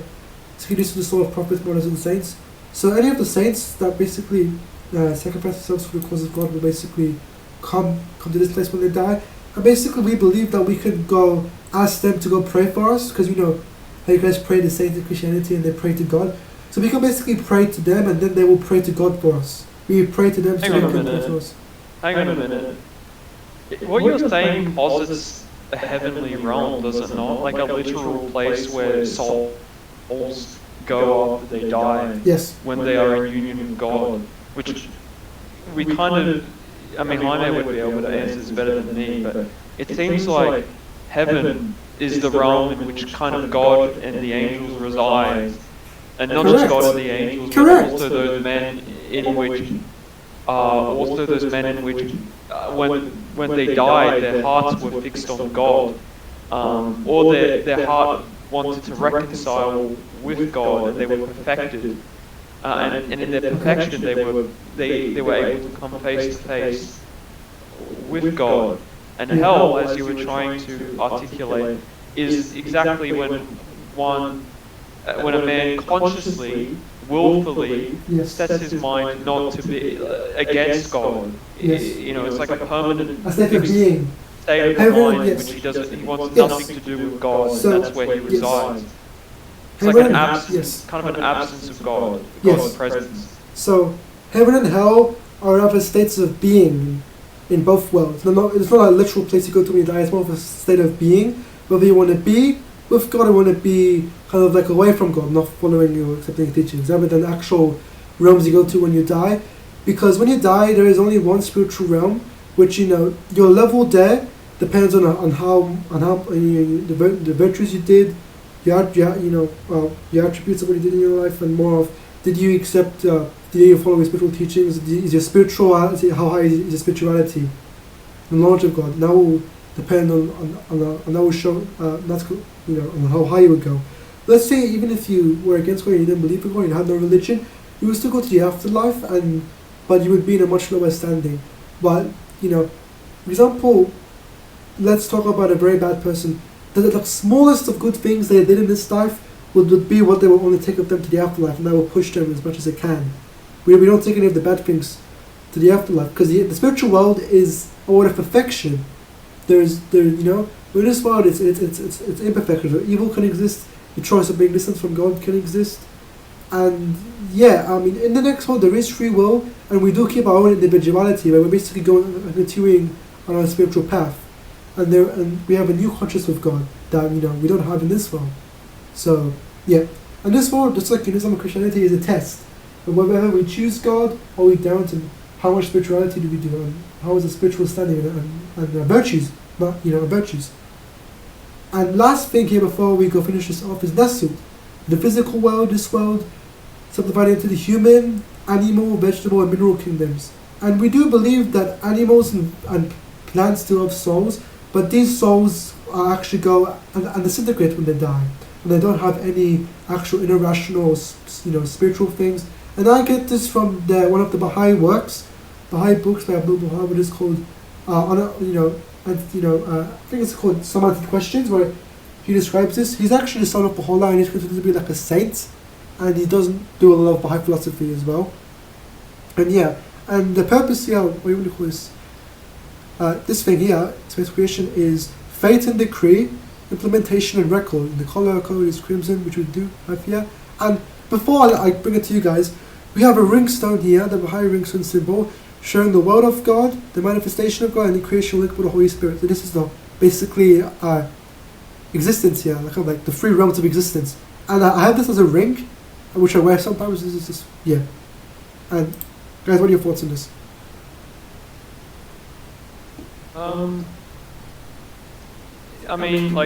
It seems.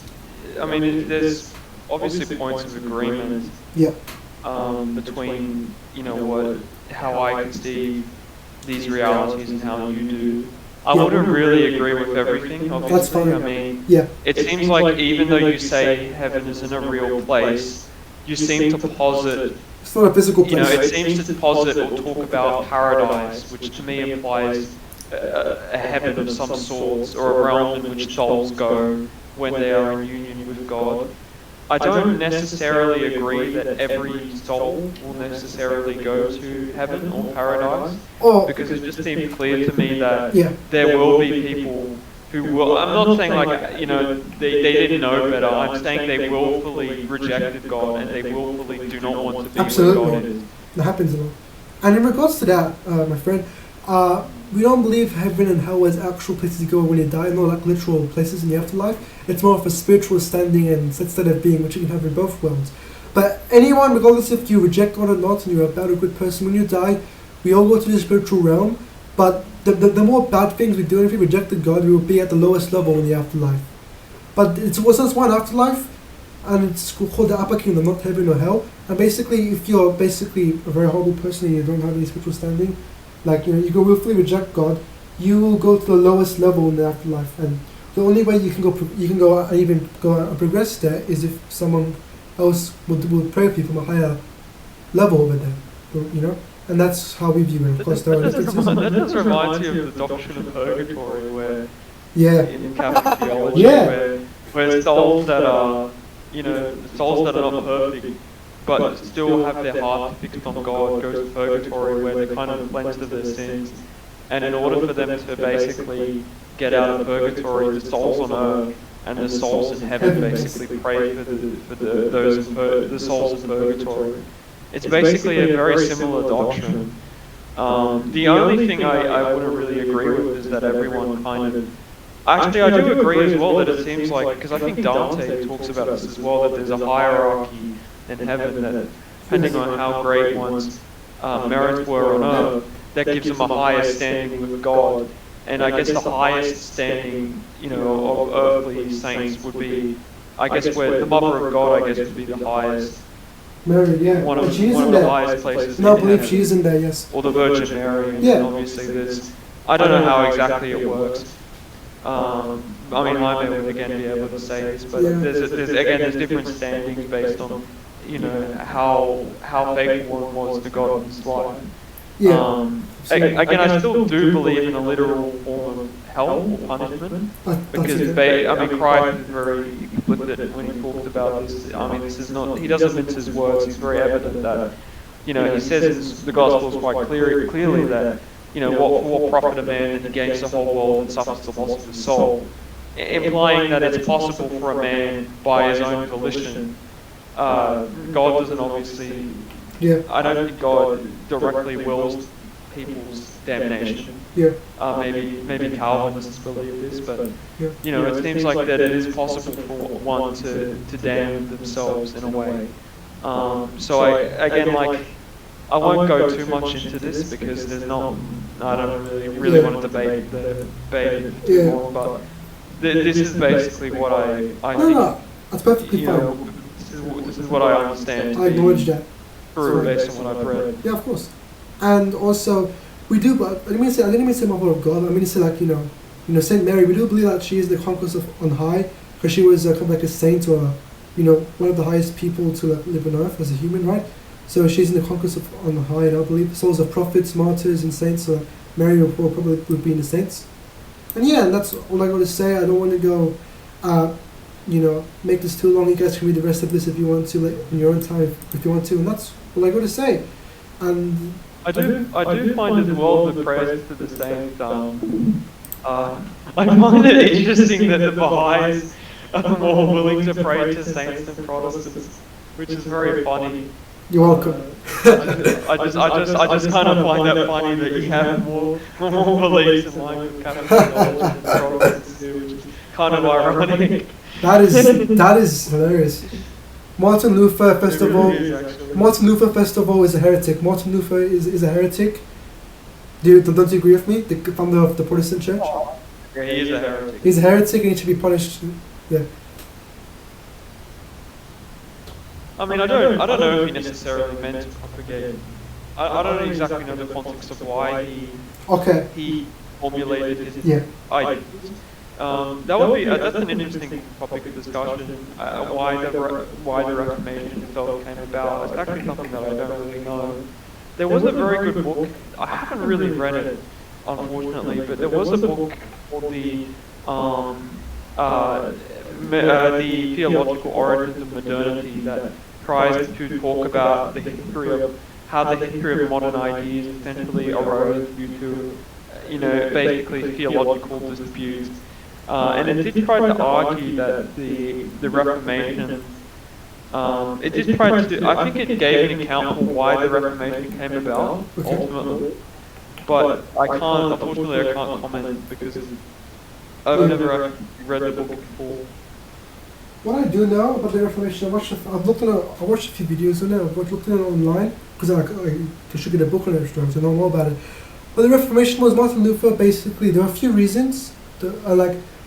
Basically how the Bible, for example, was only in Latin. It wasn't translated into, for example, German or other languages, from the whole community or parts of Europe. But also because what was I going to say again? I forgot. I was talking too fast. What else was I trying to say? Well, also another reason why he did the Reformation was like because of like how people who weren't priests or went to the higher classes weren't actually able to learn how to read the Bible, or they don't know how to actually didn't actually learn how to do the Bible, study the Bible themselves. That was left to the Catholic priests or bishops to do it back then. But now, of course, we can go learn about it ourselves. There was more of those two things, maybe some other things. And I'll go put a video. I'll go share a video. I'll say, because I think it's much deeper than just Martin Luther's. Yeah. Those specific things, I think that's just a bycode of a very specific mindset. Okay. Martin Luther and this Protestant Reformation. Yeah. It's not necessarily just some scruples with the Catholic Church. It was a whole new way of perceiving Christianity, a whole new Unlocking ethical the idea, and a whole Yeah. new metaphysic. But I won't go into Okay. that since I think That is deep. it's an entirely different discussion. I agree with you. That is very deep, actually. I should know about that. And yeah, anything else you'd like to talk about, guys? Do you want to go wrap this up? Do you want to talk maybe for another half an hour? What are your thoughts? I think it's best to wrap this up Okay. because I have to go. I can't really stay all evening. I have to study really soon. Awesome. I'm going to do my own thing as well. Okay, guys. Thank you all. Thank you, Jamie and Julian, for having this podcast with me, and thank you for this episode. If you guys ever want to do more episodes, please feel free to go tell me. I'll ask maybe in the future. And yeah, be it. See you. Right, See you guys. Goodbye. thank you everyone. Thank you. Yes, thank you for watching. Make sure to like, subscribe, hyper X plays. Hit the bell notification button. Subscribe to the Patreon. Give him your social security number. Give him your credit card number. Give him your children, your children's children, everything you own. Just basically, that's it. I don't know what else there is. Probably everything in existence. You got to give it to it hyper play, and that's it. Okay. All right. See ya.